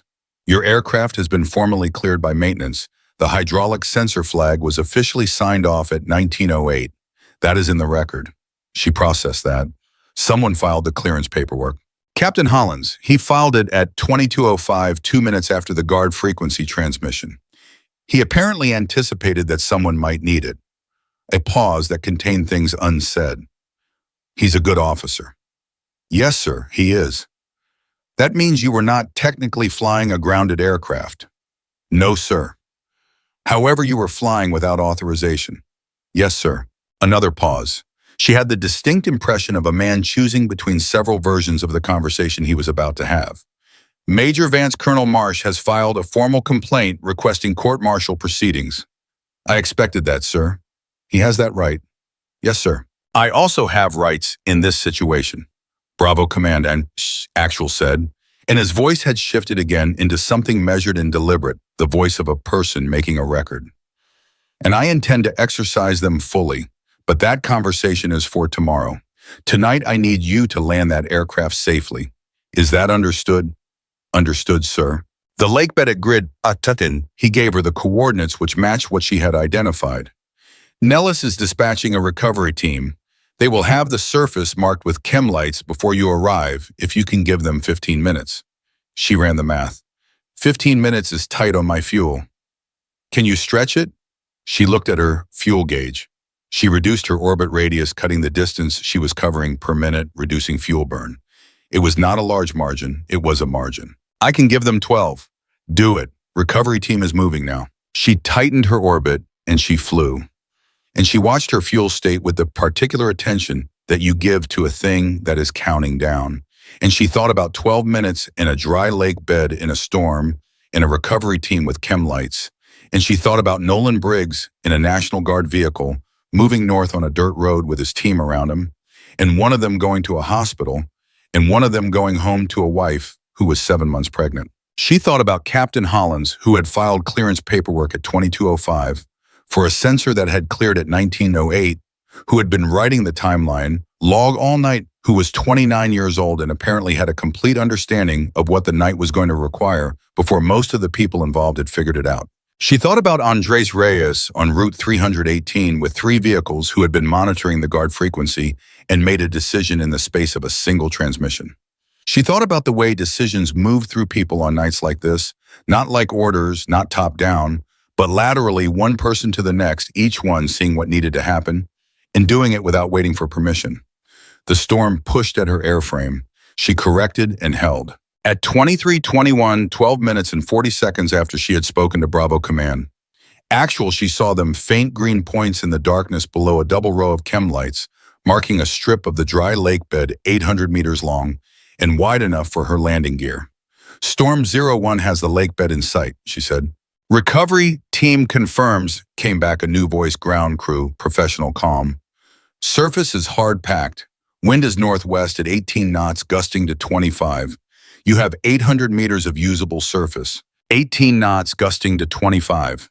That was a crosswind component she needed to account for, and she worked it into the approach angle, immediately adjusting her final approach, heading to compensate. 800 meters was short for an A-10 under normal conditions, borderline under these.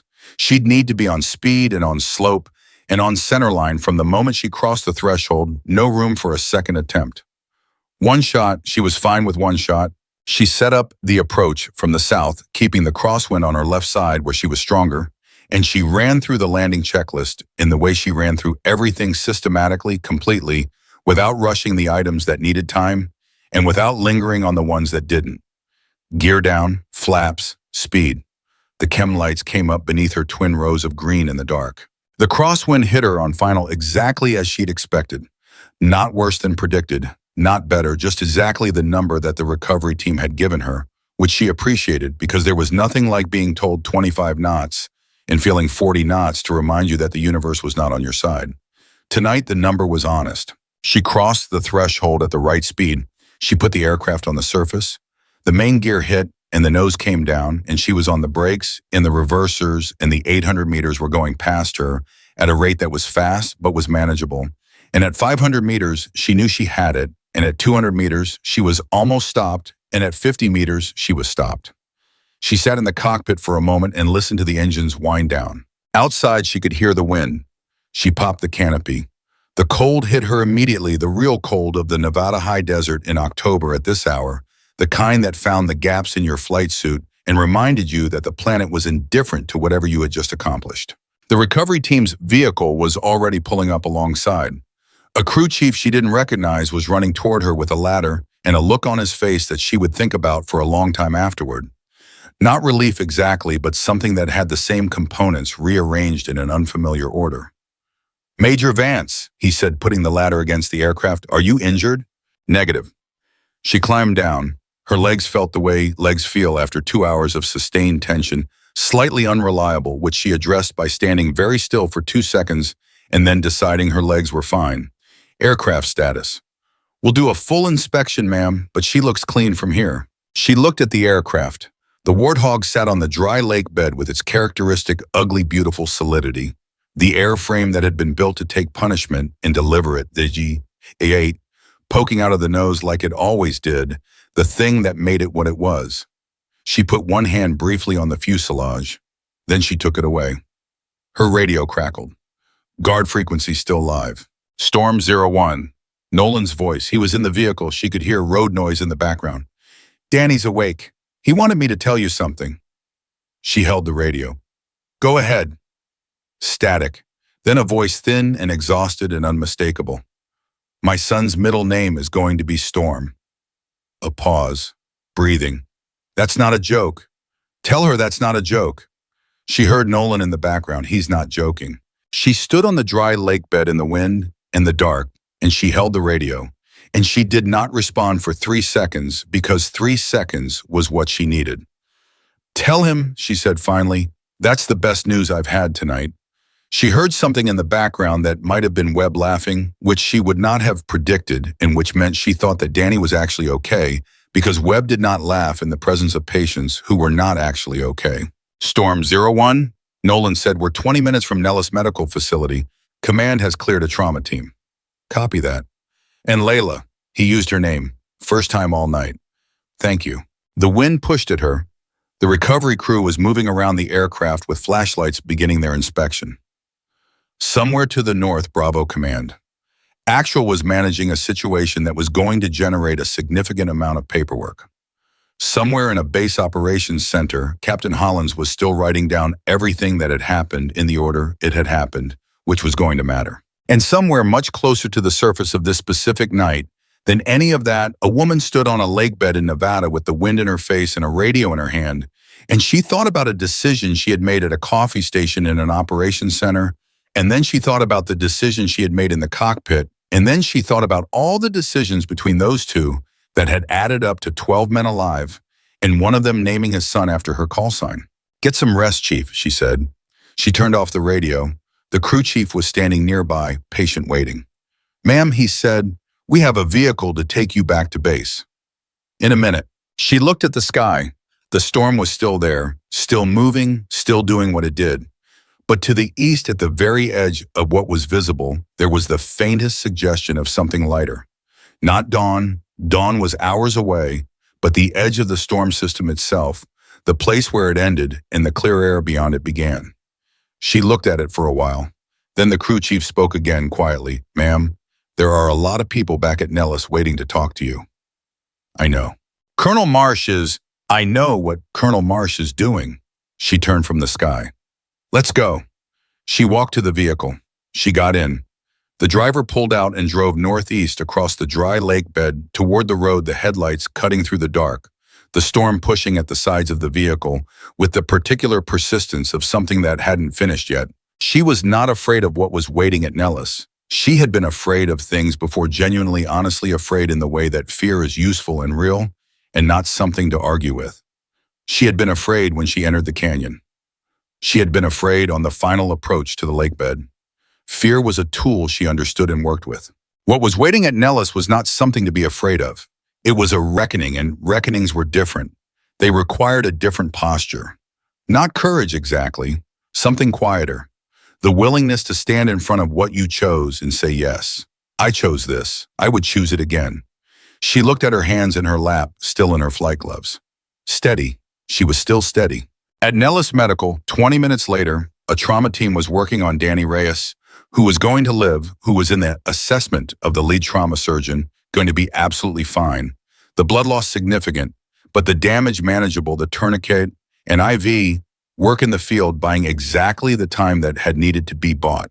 He was going into surgery, but he was going into surgery with good numbers, which was a different situation than the alternative. In the waiting area, 11 men in dirty tactical gear sat in the particular exhausted stillness of people who have been operating at maximum capacity for hours and have now encountered a room where nothing immediately needs to happen.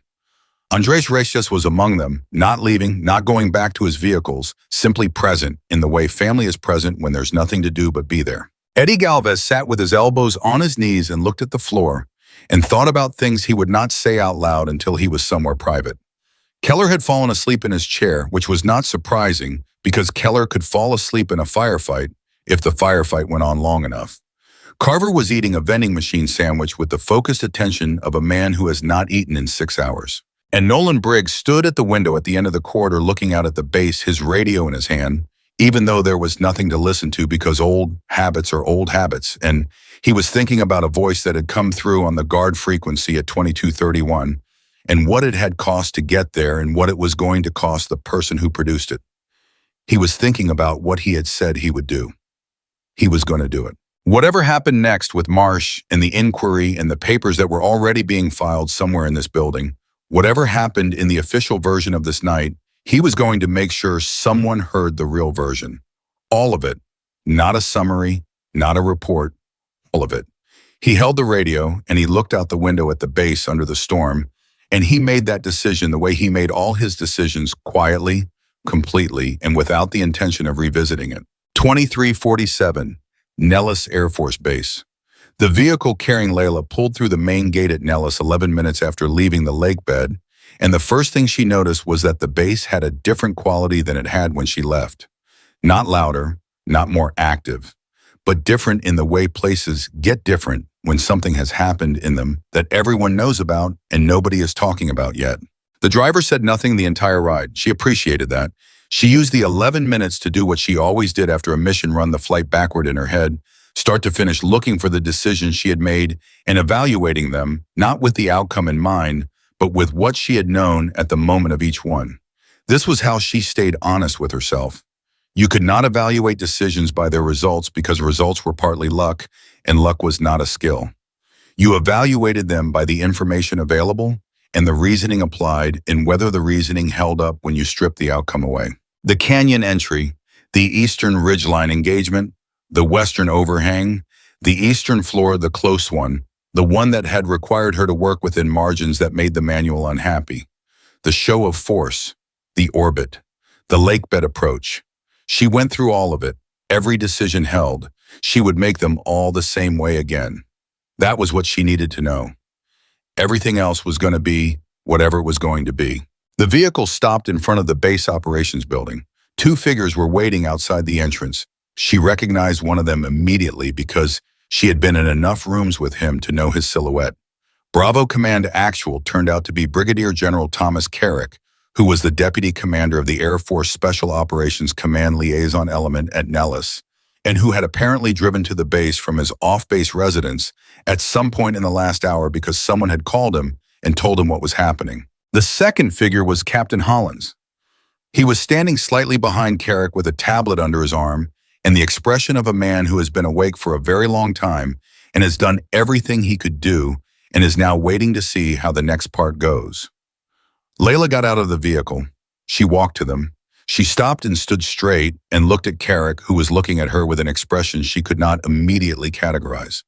"Major Vance," he said, "General Carrick, walk with me."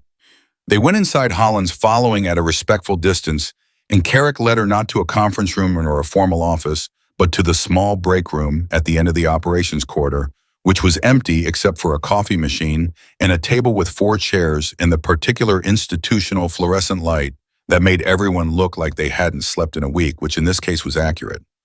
He sat down. He gestured to the chair across from him. She sat.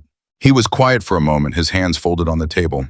He was in his late 50s with the economical build of a man who had stayed in shape out of habit rather than vanity, and the face of someone who had been making difficult decisions for long enough that the difficulty no longer showed on the surface.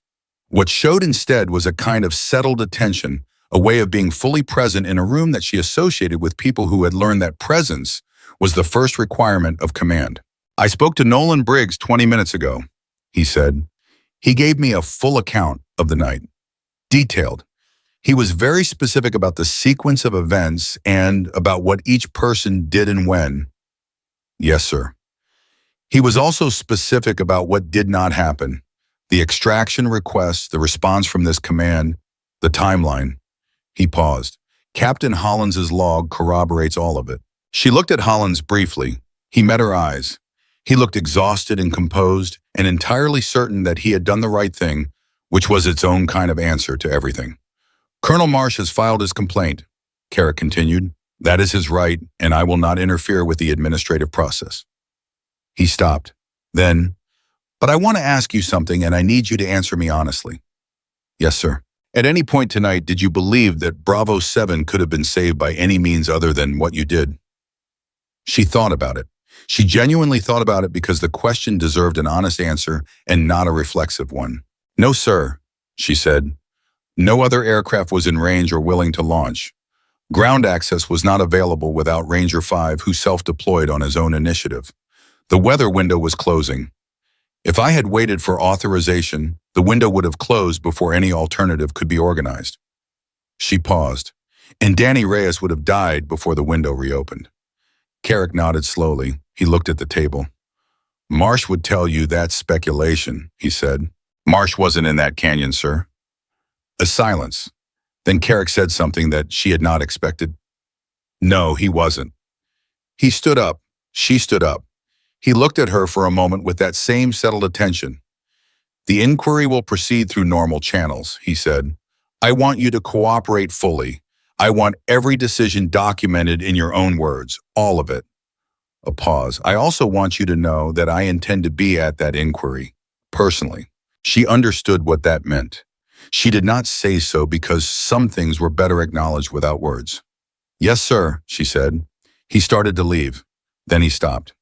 Captain Hollins tells me the hydraulic sensor cleared at 1908, he said, not turning around, and that he filed the maintenance clearance at 2205. That is correct, sir. So technically you were not flying a grounded aircraft. Technically, no, sir. He was quiet for another second. Marsh is going to argue intent. I expect so, sir. What will you say? She considered that. I'll say that I knew the sensor had cleared and that I made a judgment that the aircraft was airworthy, which is accurate. And the unauthorized launch, I'll say that I made the decision that the situation required immediate action and that I was the most qualified available asset and that I accept full responsibility for that decision. He nodded. Once. Good night, Major, he said and walked out. Hollins lingered. He waited until Carrick's footsteps had faded down the corridor, and then he looked at her with the direct gaze of someone who has spent a night watching things happen and has finished deciding what he thinks about them. You knew I'd filed the clearance, he said. Not a question. I didn't know, she said, but I thought you might. The way you looked at me when I was at the coffee station. He was quiet.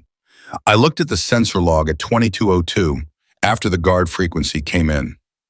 The sensor had been clear for 3 hours. He paused. It seemed like information that should be in the record. Thank you, Captain. He shook his head short and firm. Don't thank me. I didn't do it for you. I did it because it was accurate. He picked up his tablet. The record should be accurate, that's all. She looked at him. He was 29 years old and had spent the night writing down the truth as precisely as he could in a building where the senior officer was choosing not to act. And he had done it because the record should be accurate, and she thought that this was the kind of person who ended up mattering in ways that nobody predicted. You're going to be fine, Captain, she said. He almost smiled. So, are you Major? He walked out. She stood alone in the break room under the fluorescent light, and she was, for the first time since she had walked toward the flight line, alone in the actual sense. No radio, no aircraft, no mission, no immediate next decision required. Just a room and a coffee machine and the particular silence of the end of a thing. She poured herself a cup of coffee. She sat down. She drank it. 0023, Nellis Medical. Danny Reyes came out of surgery at 023, and the surgeon met Andres in the corridor and said the words that surgeons say when things went the way they're supposed to go: stable, successful recovery timeline. And Andres listened to all of them and then sat down on the bench in the corridor and put his hands over his face and stayed that way for approximately 45 seconds, which was 45 seconds of doing something private in a public place that every man in that corridor understood and gave him room for. Nolan was the one who sat down next to him. He didn't say anything. He just sat there, which was the right thing because some moments didn't need language, and adding language to them was a kind of theft. After the 45 seconds, Andres took his hands down. His face was composed again, or was working on it. My brother is an idiot for joining the Navy, he said. He's a good operator, Nolan said. He's an idiot. He could have gone guard like me. A pause. At least guard commanders listen to the guard frequency. Nolan looked at him. Andres looked back. There was something in his face that was complicated in the way family was always complicated when one member of it had just come very close to a thing that you couldn't reverse. I was 12 miles away, he said quietly. 12 miles, if I hadn't had the radio on. But you did. 12 miles, he repeated like the number had a weight to it. Stop doing that math, Nolan said. It doesn't go anywhere useful. He leaned back against the wall. The math that matters is this: your brother is out of surgery. Your trucks were at the canyon exit in time. Your driver got us here in 18 minutes on a dirt road in a storm. He looked at Andres. That math goes somewhere. Andres was quiet. Then, who is she, the pilot? Major Layla Vance, A-10. She's been here at Nellis for... Nolan stopped. Actually, I don't know how long she's been here. I've never met her. She launched alone, against orders. Yes. For 12 men she'd never met. Yes, Andres processed that. What happens to her now? Nolan had been thinking about that since he got off the radio on the way in. He'd been thinking about it through the debrief with Carrick, who had been precise and thorough and had not tipped his hand except in the small ways that people with his level of experience sometimes did when they wanted you to understand something without saying it directly. He'd been thinking about it while Webb went in to check on Danny post-surgery, and while Keller continued sleeping in his chair, and while Carver finished his sandwich and started on a second one. I don't know, he said, which was honest. Marsh is going to push hard. He filed the complaint fast, which means he's been planning it since the moment she launched. And Carrick is going to the inquiry in person. Andres thought about that. That's significant. It is. But it might not be enough. Nolan looked at the corridor. No, it might not be enough on its own. He paused, which is why it's not going to be just Carrick. He pulled out his phone. He had 14 missed calls. He had been ignoring them since they arrived because he had not yet had 2 consecutive minutes that belonged to him and not to the mission. Now he looked at the numbers. 3 of them he didn't recognize. 4 were from the team's administrative chain. 2 were from a number he recognized as a Washington area code and a name that carried weight in the particular ecosystem where military decisions got made above the operational level. He looked at those 2 for a moment. Then he opened his contacts and found a different number. A journalist. Not a sensationalist, not someone chasing noise, but someone he had given a story to once 2 years ago about a training program that was quietly destroying young operators and who had gotten it right. Had gotten all of it right, every detail, every context, the whole thing, and had let him review it before it ran. He trusted that person. He trusted them the way you trusted people you had tested. He sent a text. 4 words. Tonight. Can we talk? The response came back in 90 seconds. Yes, whenever you are ready. He put the phone in his pocket. What are you doing? Eddie asked. He had materialized from somewhere down the corridor with 2 cups of bad vending machine coffee, which he distributed without ceremony. Starting the other fight, Nolan said. Eddie handed him the coffee. You think the public version matters here? I think the public version is the only thing that gives the official version a reason to come out right. He took the coffee. Marsh filed a complaint that's going to go into a process that's designed to be invisible. The inquiry will be internal. The findings will be classified or buried or both. And 6 months from now, Layla Vance's career will be over, and the record will say she violated protocol, and the reason she violated it will be in a footnote. Eddie was quiet. Unless, Nolan continued, the part where she saved 12 lives is already public. Unless the sequence of events is already on record somewhere that Marsh can't touch. Unless people who were not in that operations center already know what happened in that operations center. Eddie drank his coffee. You're going to talk to a reporter. Yes. Tonight. Yes. Chief, Eddie's voice had the quality it had when he was choosing his words carefully, which was different from when he just chose them precisely. If you do this, if this becomes a public thing, it doesn't just affect her. It affects the command. It affects our missions. The administration of this base will have, I know, and Marsh has friends. I know. And you could be making things worse for her, not better. If she's perceived as the center of a political... I talked to Carrick, Nolan said. I didn't ask him directly, but I told him what I was thinking about doing, and I described it clearly enough that if he'd wanted to stop me, he would have said something. Eddie went still. He didn't say anything. He said goodnight. A pause. Okay, Eddie said, just that. The same two words Nolan had said on the radio to Layla, carrying the same weight. Okay. Nolan looked at his phone. I'm going to step outside for 20 minutes. I'll be here. He walked down the corridor and out through the side exit into the cold night air. And he stood for a moment just breathing because it was the first time in hours that he had been outside without a mission requirement attached to it. The air was cold and the storm was still overhead, but the worst of it had moved east, the wind dropping a little, the quality of the sky shifting in a way that wasn't yet clearing but was the beginning of the process. He made the call. The journalist answered on the second ring.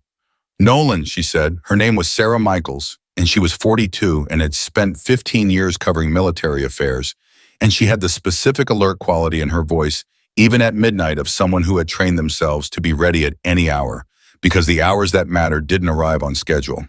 Are you all right? I'm fine. My team is fine. One man in surgery going to make it. What happened? Tonight in Ashford Canyon, he stopped. He thought about how to begin. He'd given hundreds of debriefs in his career, operational summaries, after action reports, the formal language of what happened and when and why. This was different.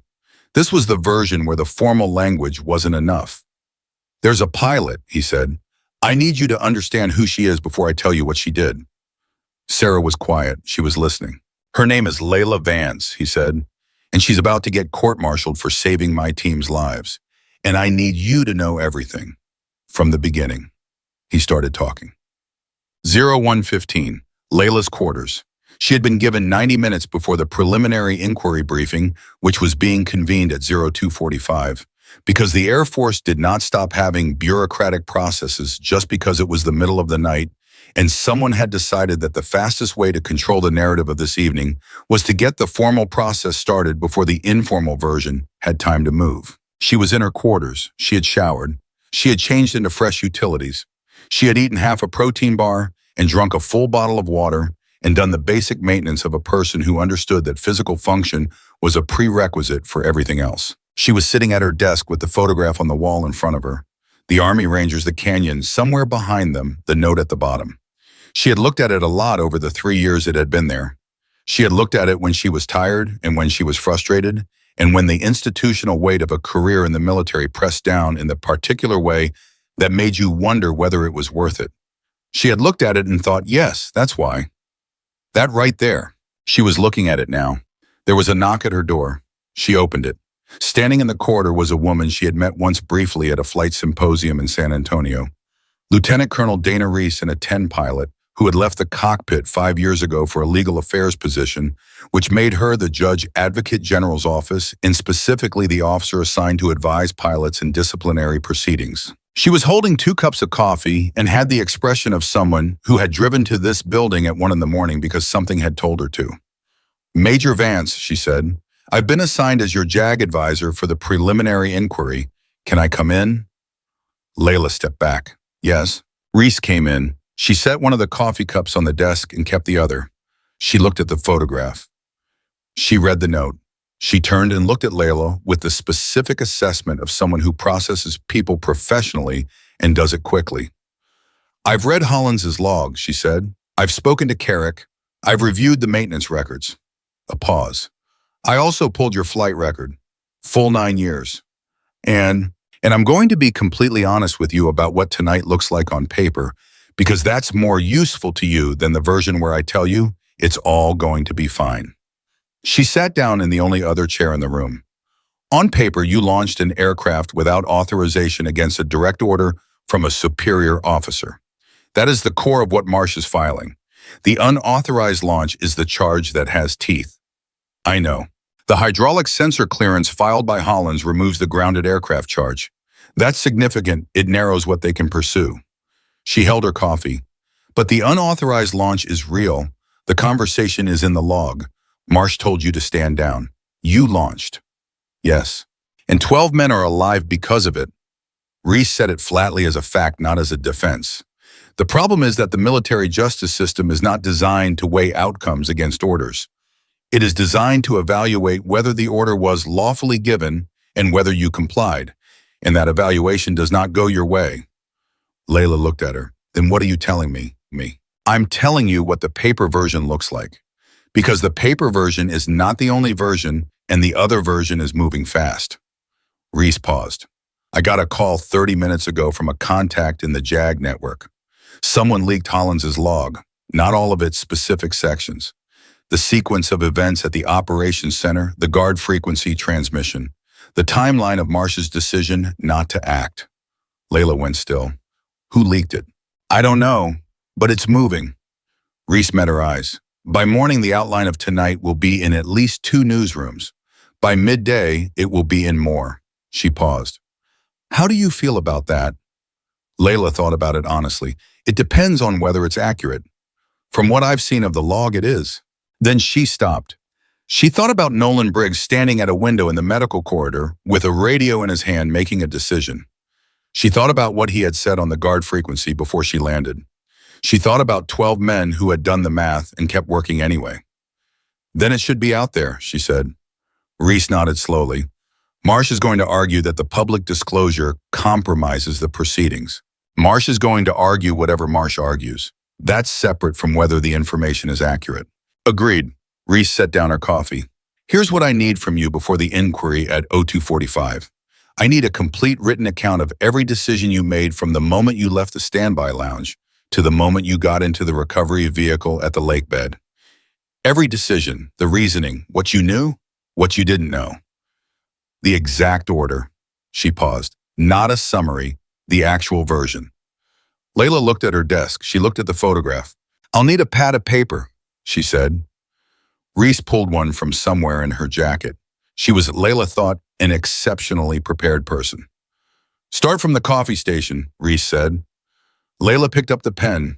She started from the coffee station. She wrote for 40 minutes without stopping, the pen moving across the paper in the specific, focused way that happens when you know exactly what happened and you're simply recording it rather than constructing it. The facts were clean. The sequence was clean. The reasoning at each decision point was clear to her because she had already gone through it once in the vehicle on the way back and found that it held. She wrote it all down. At 2:15, she handed the pad to Reese, who read it without speaking, turning pages steadily, her face neutral. When she finished, she looked up. This is very clear, she said. It was a clear situation. Marsh won't see it that way. No, but clarity doesn't depend on whether Marsh sees it. Layla stood up. What do I need to know for the inquiry? Answer every question directly. Don't volunteer information beyond what's asked, but don't withhold anything. If you're asked whether you understood that you were disobeying a direct order, you say yes. If you're asked whether you would do it again, Reese stopped. I say yes, Layla said. Reese looked at her. That answer will complicate the mitigation argument. I know. The mitigation argument is the one that keeps your career. I know that too. A silence. Major Vance, Reese said carefully, I'm trying to help you keep your wings. I know you are, and I appreciate it. Layla looked at the photograph one more time. The Rangers, the canyon, the note.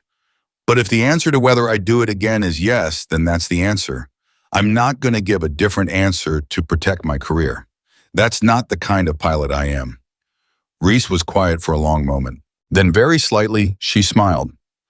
It was a small smile, controlled the smile of a person who has seen a lot of things in legal proceedings and has just seen something that doesn't fit the usual categories.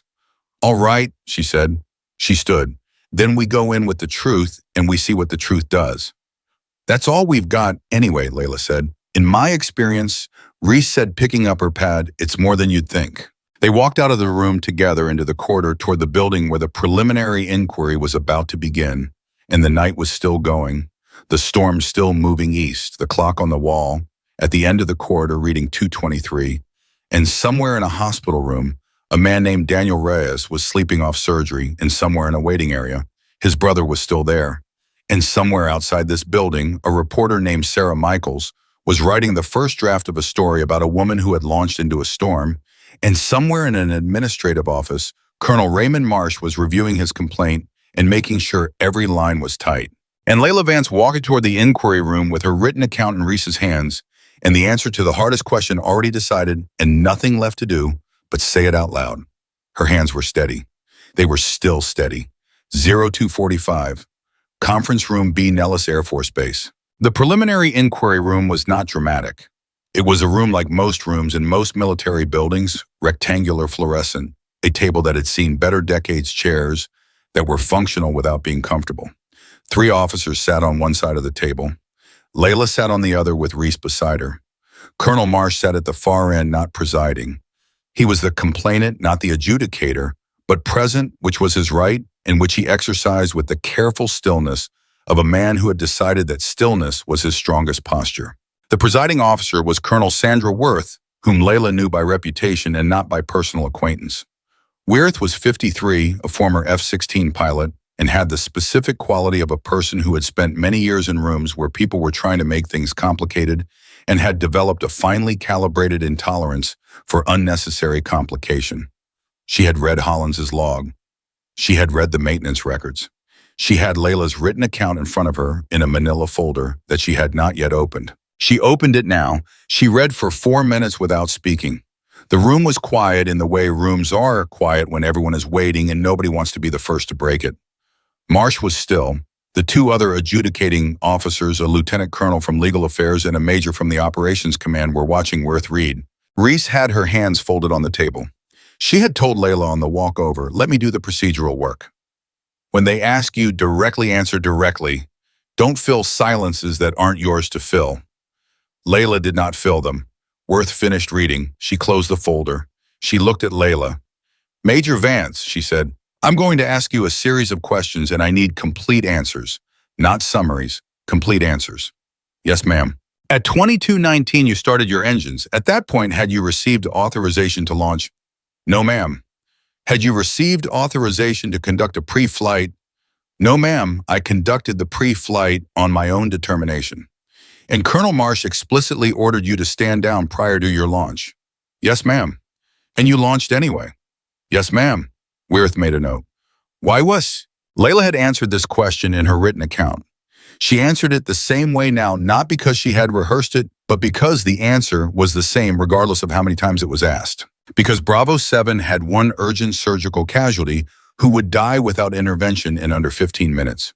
Because I had direct operational knowledge of the Ashford Canyon terrain that no other available pilot possessed.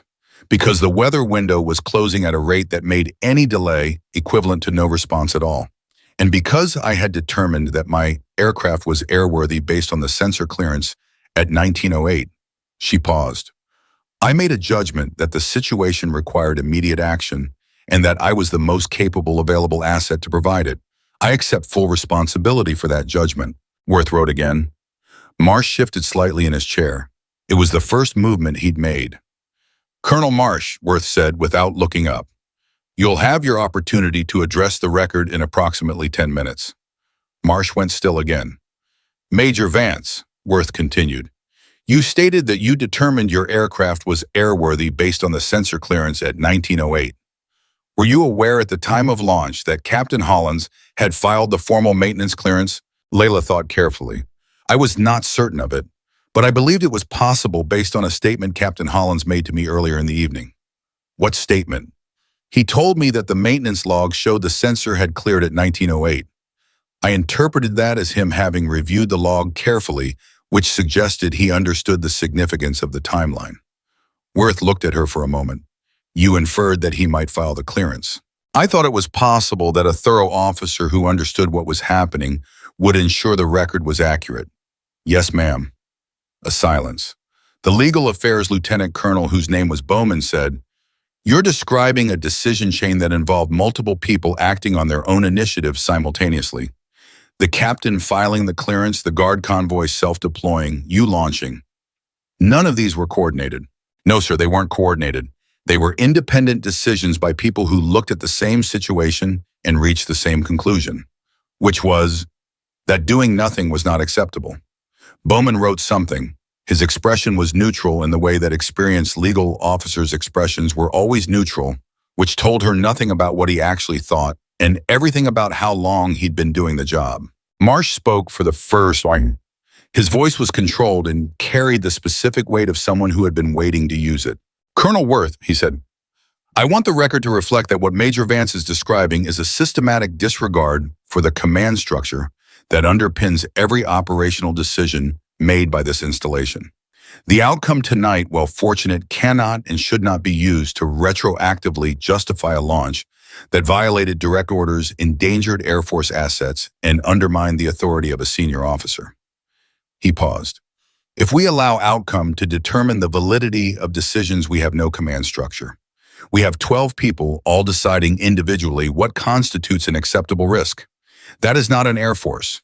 That is a collection of individuals. The room was quiet. Layla looked at him. She had promised Reese she would not fill silences that weren't hers, but Wyeth turned to her and said, "Major Vance, your response." She was ready. "Colonel Marsh is correct that outcome cannot retroactively justify a decision," she said. "I agree with that principle. So I want to be precise about what I am not arguing. I am not arguing that I was right because the team survived. I am arguing that I was right because at the moment I launched the information I had and the reasoning I applied justified the decision.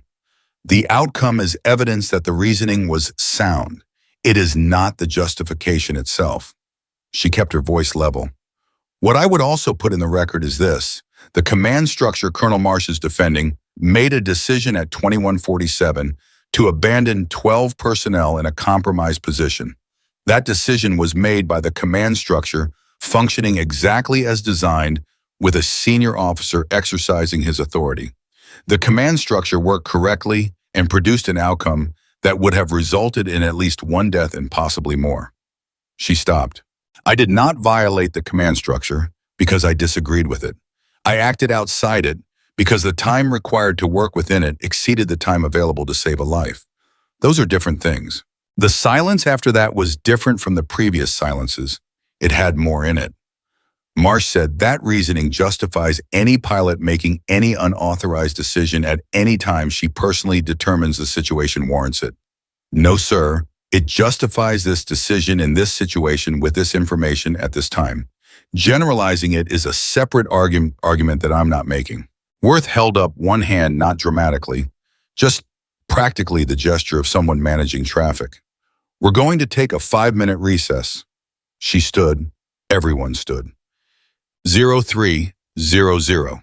The corridor outside conference room B. Reese pulled Layla to the far end of the corridor and spoke quietly and fast. "You're doing well," she said. "Worth is listening. I don't know which way she goes, but she's listening. Marsh isn't going to drop it. No, he's going to push hard on the command structure argument, and he's going to cite precedent, and he's going to make the case that the outcome is irrelevant, which is procedurally correct." Reese paused. "But something is happening that is going to affect this inquiry, and I need you to know about it." Layla looked at her. "My phone has been active since we sat down," Reese said. "I've been keeping it face down, but I checked it during the recess. Sarah Michaels published a piece 11 minutes ago. It's already been picked up by 2 wire services." She paused. "It's accurate, it's detailed, and it names Marsh specifically in the context of the 2147 decision." Layla was still. "Nolan," she said, "almost certainly." She thought about Nolan Briggs at the window in the medical corridor, radio in hand. She thought about what he had said, "I am going to make sure someone hears what you did tonight. All of it. Not a summary, not a report. All of it." He had meant it. "How bad is it for the inquiry?" she asked. Reese made a face that was not quite a grimace, but was in the neighborhood. "Marsh is going to argue that the publication prejudices the proceedings. He'd be correct procedurally. Worth might agree." She paused. "But here's the thing, the story is already out. Worth can postpone the inquiry, but she cannot unpublish the story. And the longer this drags out, the more the public version becomes the definitive version. Which helps me. Which may help you. It also may make certain people in Washington very interested in the outcome of this inquiry, which cuts both ways." Reese looked at her steadily. "Are you comfortable with this being a public thing? Because if Nolan Briggs just made this national news, your face is going to be on the morning shows by 6 a.m. Layla thought about it for 2 seconds, not longer. "What he did is accurate," she said. "The story is accurate. I'm not going to wish it wasn't told because it's inconvenient for my legal position."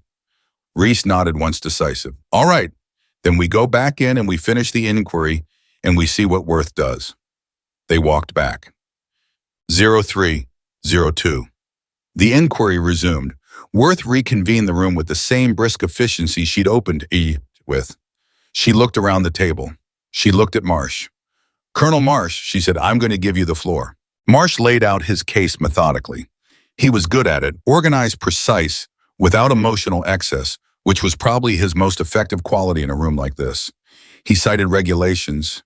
He cited precedent. He described the operational situation as he had understood it at 2147, the weather data, the aircraft availability, assessment, the risk calculation. He was careful to stay on process and off outcome, which was strategically correct and which demonstrated that he had thought about this carefully and had correctly identified the strongest ground he had. When he finished, he was quiet. Worth said, Colonel Marsh, at 2147, when you made the determination that extraction was not possible, were you aware of Major Vance's knowledge of the Ashford Canyon terrain? A pause. I was aware she was on technical standby. That's not what I asked. Another pause. I was not specifically aware of her terrain familiarity, no. Were you aware that she had flown Ashford Canyon on a low-altitude training run approximately 3 years ago? I was not. Had you consulted the standby roster to determine whether any available pilot had operational knowledge of the specific terrain before making your determination? The pause was longer this time. The weather assessment made the terrain familiarity question secondary to the question of whether flight was possible at all, Marsh said. So that's a no. That is, I did not consult the roster specifically for terrain familiarity, correct? Worth made a note. She made it slowly, which meant she was letting the silence sit, which meant she wanted everyone in the room to understand the weight of what had just been said. Major Vance landed an A-10 on an unimproved dry lake bed in a storm after neutralizing multiple enemy positions in a canyon you assessed as unflyable, Worth said, still looking at her notepad. In your assessment, Colonel Marsh, not the policy assessment, your personal assessment was the canyon unflyable. Marsh said, the weather data indicated your personal assessment. A very long pause. Major Vance's flight record suggests she was capable of flying conditions that exceed standard operational parameters, he said. It was not an answer to the question, and everyone in the room knew it was not an answer to the question, and Worth let that stand in the air without pointing to it because she didn't need to. Thank you, Colonel, she said. She turned to the full table. I'm going to close this preliminary session and submit my findings within 48 hours. I want the record to reflect the following items have been entered: Captain Hollins's operational log, the maintenance records showing sensor clearance at 1908, informal clearance filing at 2205, Major Vance's written personal account, and the guard frequency transmission recording from 2203. She closed her own folder. We're adjourned. People stood. Chairs moved. Marsh was the first one out of the room, which told Layla something about his confidence in how the preliminary session had gone, or rather about his awareness of how it had gone versus how he had needed it to go. Reese touched Layla's arm. Come on, she said quietly. Let's get you out of here before the corridor fills up. They went out the side exit. 0331. Outside. The storm had passed. She knew it the moment she stepped outside because the quality of the air was different, cleaner, colder, with that specific stillness that comes after sustained wind finally stops. The sky to the east was still dark, but it had changed character. The clouds broken, now stars visible through the gaps. Her phone buzzed. She looked at it. 14 new notifications. She put it in her pocket. Reese stood beside her. Go get some sleep, Reese said. I mean it. The 48 hours before Worth's findings are going to be intense, and you need to be functional for them. What do you think she finds? Reese was quiet for a moment. I think she finds that you violated the unauthorized launch regulation. That's a fact, and she can't ignore it. A pause. I also think she finds mitigating circumstances significant enough to recommend against court-martial. I think she recommends an administrative action, formal reprimand, possibly a temporary flight restriction rather than criminal proceedings. And Marsh can appeal the recommendation. He probably will. Reese turned to look at her. But Layla, the story is out. Right now across the country, people are reading about tonight, about what you did, about what Marsh didn't do, about Danny Reyes, about Andres Reyes on Route 318. She paused. That changes the pressure on every step of the process from here. Not because public opinion runs the Air Force, but because people in Washington are going to be reading the same story, and people in Washington care about the version of things that the country believes. Layla looked at the sky. The stars were coming back one by one, finding their places again after the storm. "I didn't do it for the story," she said. "I know you didn't. That's partly why it's a good story." She looked at her phone again. There was a text from a number she didn't have saved. She opened it. It read, "Storm 01 from This is Nolan. I talked to a journalist tonight. The full account. I told her you didn't know I was going to do it, and you didn't ask me to. She knows that. The story reflects it. I made a decision the same way you made one. I hope it helps. Either way, I'd make it again." Briggs. She read it twice. She typed back, "Copy that, Vance." She put the phone in her pocket. Reese had already started walking back toward the building. Layla stayed outside for another minute alone in the cold, in the clear that had come after the storm, and she breathed the air that tasted like it had been washed clean, and she let herself feel the full weight of the night for the first time without a mission requirement attached to it. It was heavy. The weight of it was real, and she did not try to minimize it or manage it or redirect it. She just held it for the minute that it took her to hold it, and then she exhaled slowly and completely, the way you exhale when you have been holding something that needed to be held and can now carefully set it down. She walked back inside. 0714, Nellis Medical. Danny Reyes woke up at 7:14 in the morning in a hospital room that had more people in it than hospital rooms usually did. Marcus Webb was there asleep in the chair in the corner in a way that suggested he had not intended to fall asleep, and had done so anyway because Webb had been running on nothing for 6 hours, and bodies eventually made their own decisions. Andres was there awake, sitting beside the bed with the stillness of someone who had been there all night and was not planning to leave. And Nolan Briggs was there standing at the window, which was where Andres had told him he'd been standing half the night, looking at the same view. Danny opened his eyes and looked at the ceiling and said, "Am I alive?" "Yes," Andres said. "Is my leg still attached?" "Yes." "Is my baby still happening?" "Your wife called at 6 a.m. She is very much still pregnant, and she is currently on a flight from Virginia Beach, and she is going to arrive at approximately 10 o'clock, and she is extremely angry with you." Danny processed this information. Good angry or bad angry? The kind where she's been crying and trying to hide it.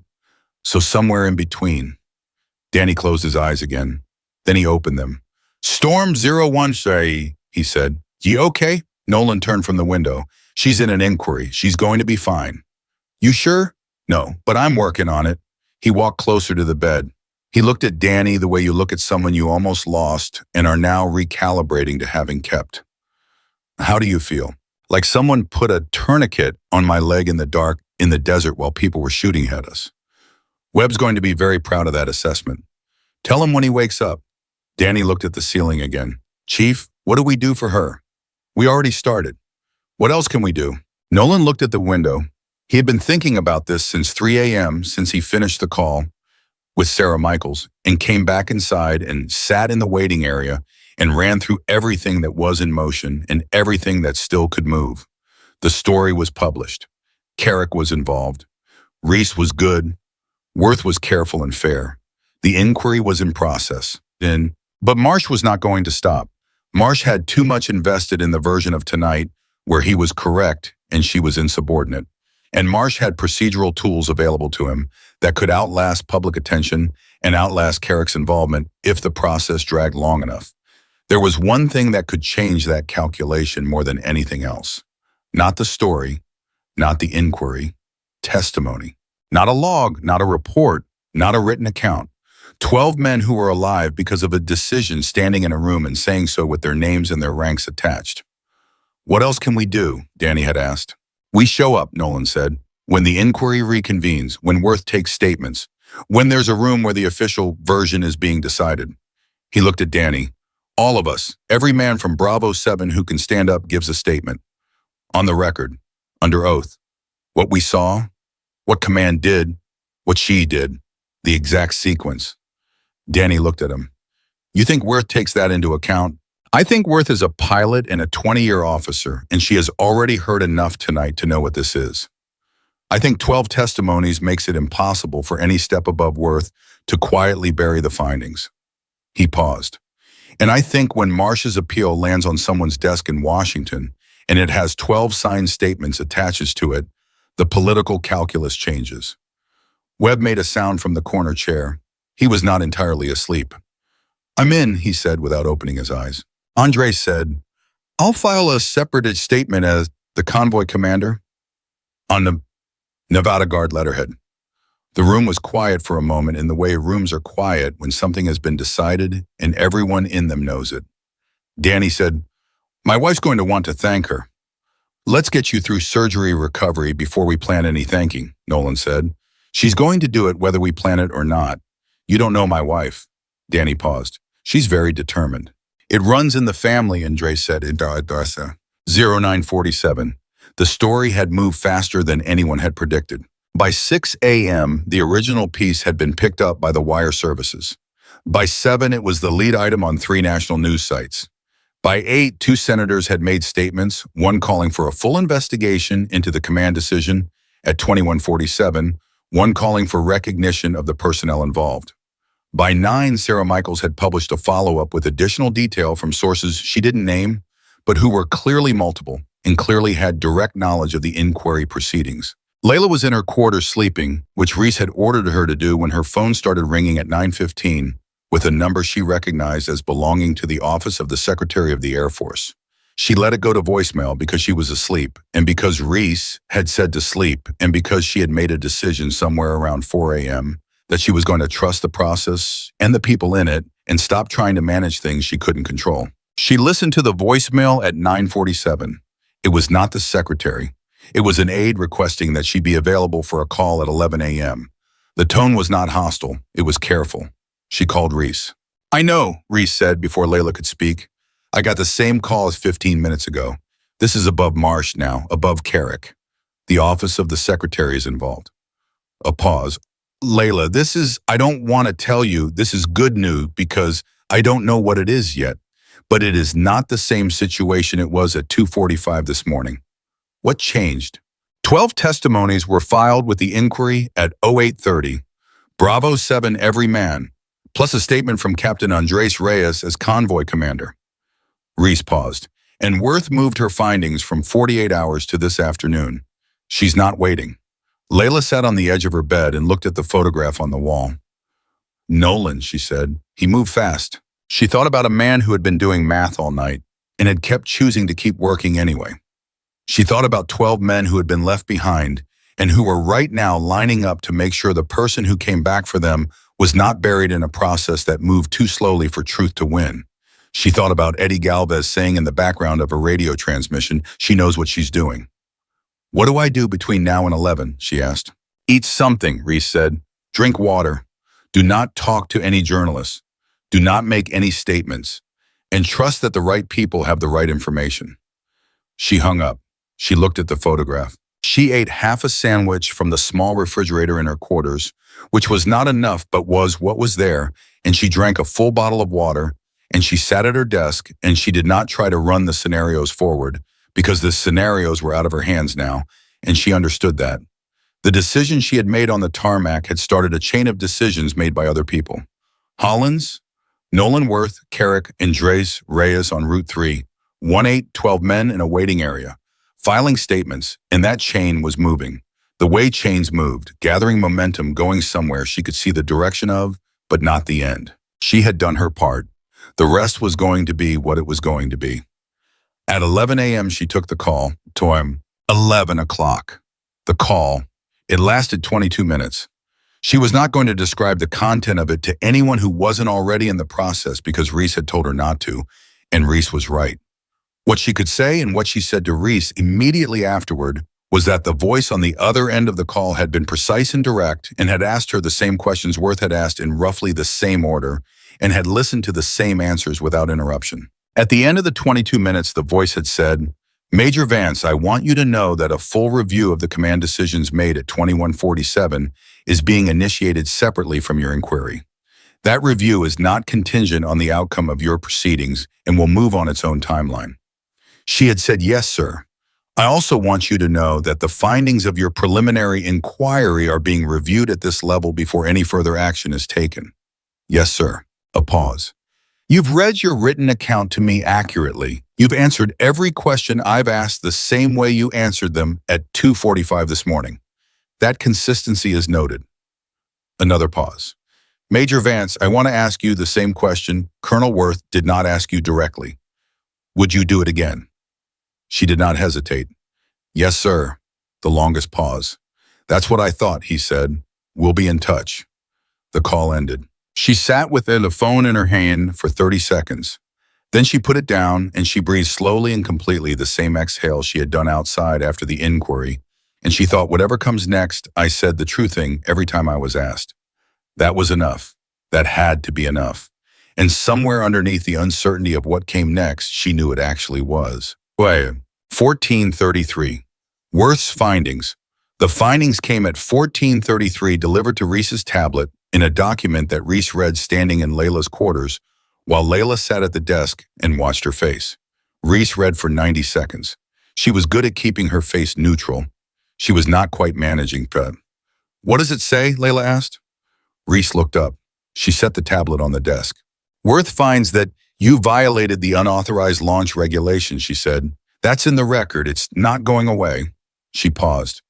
She also finds, and I'm quoting directly, that the mitigating circumstances of this case are extraordinary in nature and degree that the decision made by Major Vance reflects a standard of operational judgment that is the hallmark of the most capable officers in the service, and that the application of punitive action would constitute a misuse of the disciplinary process in a manner inconsistent with the values this service is intended to uphold. Reese paused again. She recommends against court-martial. She recommends against administrative sanction. She recommends instead that the matter be resolved with a formal letter of counseling, non-punitive, and that the full circumstances of the evening be submitted for review in connection with the separate investigation of the 2147 command decision. The room was quiet. Layla looked at the desk. She looked at the tablet with the findings on the screen, and she thought about a room at 2:45 in the morning where she had said the true thing and had not tried to make it say anything different than it was. Marsh, she said, will appeal. Almost certainly. Reese sat down, but the appeal goes up the chain at a time when the secretary's office is already involved. 12 testimonies are on file. The public version of events is established, and a separate command review is in progress. She met Layla's eyes. The appeal can go wherever it goes. The ground it has to cover is different than it was last night. It's not over, Layla said. No, but the direction changed. Reese paused. And you still have your wings. Layla looked at the photograph. The rangers in the canyon, the note, you came when nobody else would. That's all there is. She thought about Danny Reyes in a hospital room saying his son's middle name was going to be Storm, and meaning it. She thought about Andres on Route 3, 3 vehicles, 18 personnel, listening to a guard frequency because something had told him to. She thought about Hollins at his station writing down everything that happened in the order it happened because the record should be accurate, because that was all, because that was enough. She thought about 12 men in a canyon who had done the math and kept working, because what else do you do, and about a voice on a radio that had said continue to evade, and the silence that had followed, and the decision that had been made in that silence by a woman at a coffee station who had heard the most unacceptable sound of her life and decided she was not going to let it be the last sound. She looked at her hands. Steady, still steady. Okay, she said. She stood up. She looked at Reese, who had given her the truth at every step and who had walked with her into a room at 2:45 in the morning and stood beside her while she said the only thing she had to say. Thank you, Layla said. Reese shook her head. You did that yourself. I had help. Everyone who does something real has help. Reese stood. That's different from not having done it yourself. 3 weeks later, Danny Reyes was discharged from Nellis Medical on a Thursday morning, which was 16 days after his surgery and 4 days ahead of the revised projection. Webb said it was because Reyes had the constitution of someone too stubborn to follow a recovery timeline which was accurate. His wife Elena, who had landed at 10 a.m. on the morning after the canyon and had been at the hospital every day since, was there when he walked out. She was 8 months pregnant, and she walked beside him without touching him because he had told her he wanted to walk out on his own, And she had respected that while also staying close enough to catch him if he needed it, which was his own definition of the right kind of support. Nolan Briggs was there. So was Eddie. Webb had driven from the base. Keller was there. Torres. Carver, who brought a sandwich for himself, and apparently forgot that other people might also want one, which was so characteristically Carver that several men who had spent 3 weeks processing the weight of what had happened found themselves laughing for the first time since the canyon, and the laughter was real, and it was the right thing for the moment. Layla Vance was not there. She was in the air. She had been cleared to fly 4 days after Worth's findings, while the appeal moved through its process above her, with a momentum that was slowing by the week as the separate command review expanded, and the political weight above it shifted in the direction that political weight shifted when the public version of something was established and accurate and not going away. She was in the air because that was where she belonged, and she knew it, and the Air Force knew it, and even Marsh, somewhere above the process in the place where people eventually ran out of ground to stand on, was beginning to understand it. She was in the A-10, and she was over the Nevada desert on a training flight, and the sky was clear, and the air was cold, and the aircraft responded the way it always did, honest and direct, and without pretense the way she liked things to be. She was not over Ashford Canyon. That route was not on her training schedule, and she did not seek it out. There was no reason to go back to it. What had happened there had happened, and it was finished, and the canyon was just a canyon, the same as it had always been before one night in October made it something else. What she thought about at altitude over the desert was simpler than the canyon. Simpler than the inquiry and the findings and the appeal in the Secretary's office and the separate command review that was currently producing findings that Colonel Raymond Marsh was not going to enjoy. Simpler than all of it. She thought about this guard frequency, the voice of a man who had run out of options and had put the truth on the open air and trusted that someone was listening. She thought about the fact that she had been in a building with bad coffee for a reason that was luck and circumstance and the particular random arrangement of an October evening, and that she had been the person who heard it. She thought about what Reese had said that's different from not having done it yourself. She held the aircraft straight and level. The desert spread out below her in every direction, vast and indifferent and beautiful in the way that very large things are beautiful, the way the earth is beautiful from altitude when you can see how much of it there is and how briefly you pass through it. She did not think about whether it was worth it. She had done it, and she would do it again, and that was the answer to the worth question, and always had been. She thought instead about a boy who was going to be born in approximately 1 month in a hospital in Virginia Beach to a woman named Elena who had walked beside her husband without touching him on a Thursday morning because she understood what he needed, which was his own form of courage, the quieter kind. The boy's middle name was going to be Storm. That name was going to mean something to him for his entire life, and he was never going to know exactly how it felt to be up here in the aircraft in the dark, and the weather finding the strobe and calling out and doing the thing that needed doing. He was never going to know the feeling of the canyon walls on either side, or the turbulence hitting the airframe, or the fuel gauge running its honest arithmetic toward zero. But he was going to carry the name. And the name was going to carry the night. And the night when you stripped away the inquiry and the politics and the appeal and all the machinery that humans build to manage the consequences of what other humans do. The night was this 12 men alive who should not have been, because one person looked at the silence after the most unacceptable sound and refused to let it stand. That was the whole story. The rest was just what happened afterward. Layla Vance leveled off at 8,000 feet and turned south toward home, the desert below her, and the sky above her, and the aircraft between honest and direct going exactly where she pointed it. The way things should go. The way things sometimes against the odds and the weather and the people who stand in the way actually do.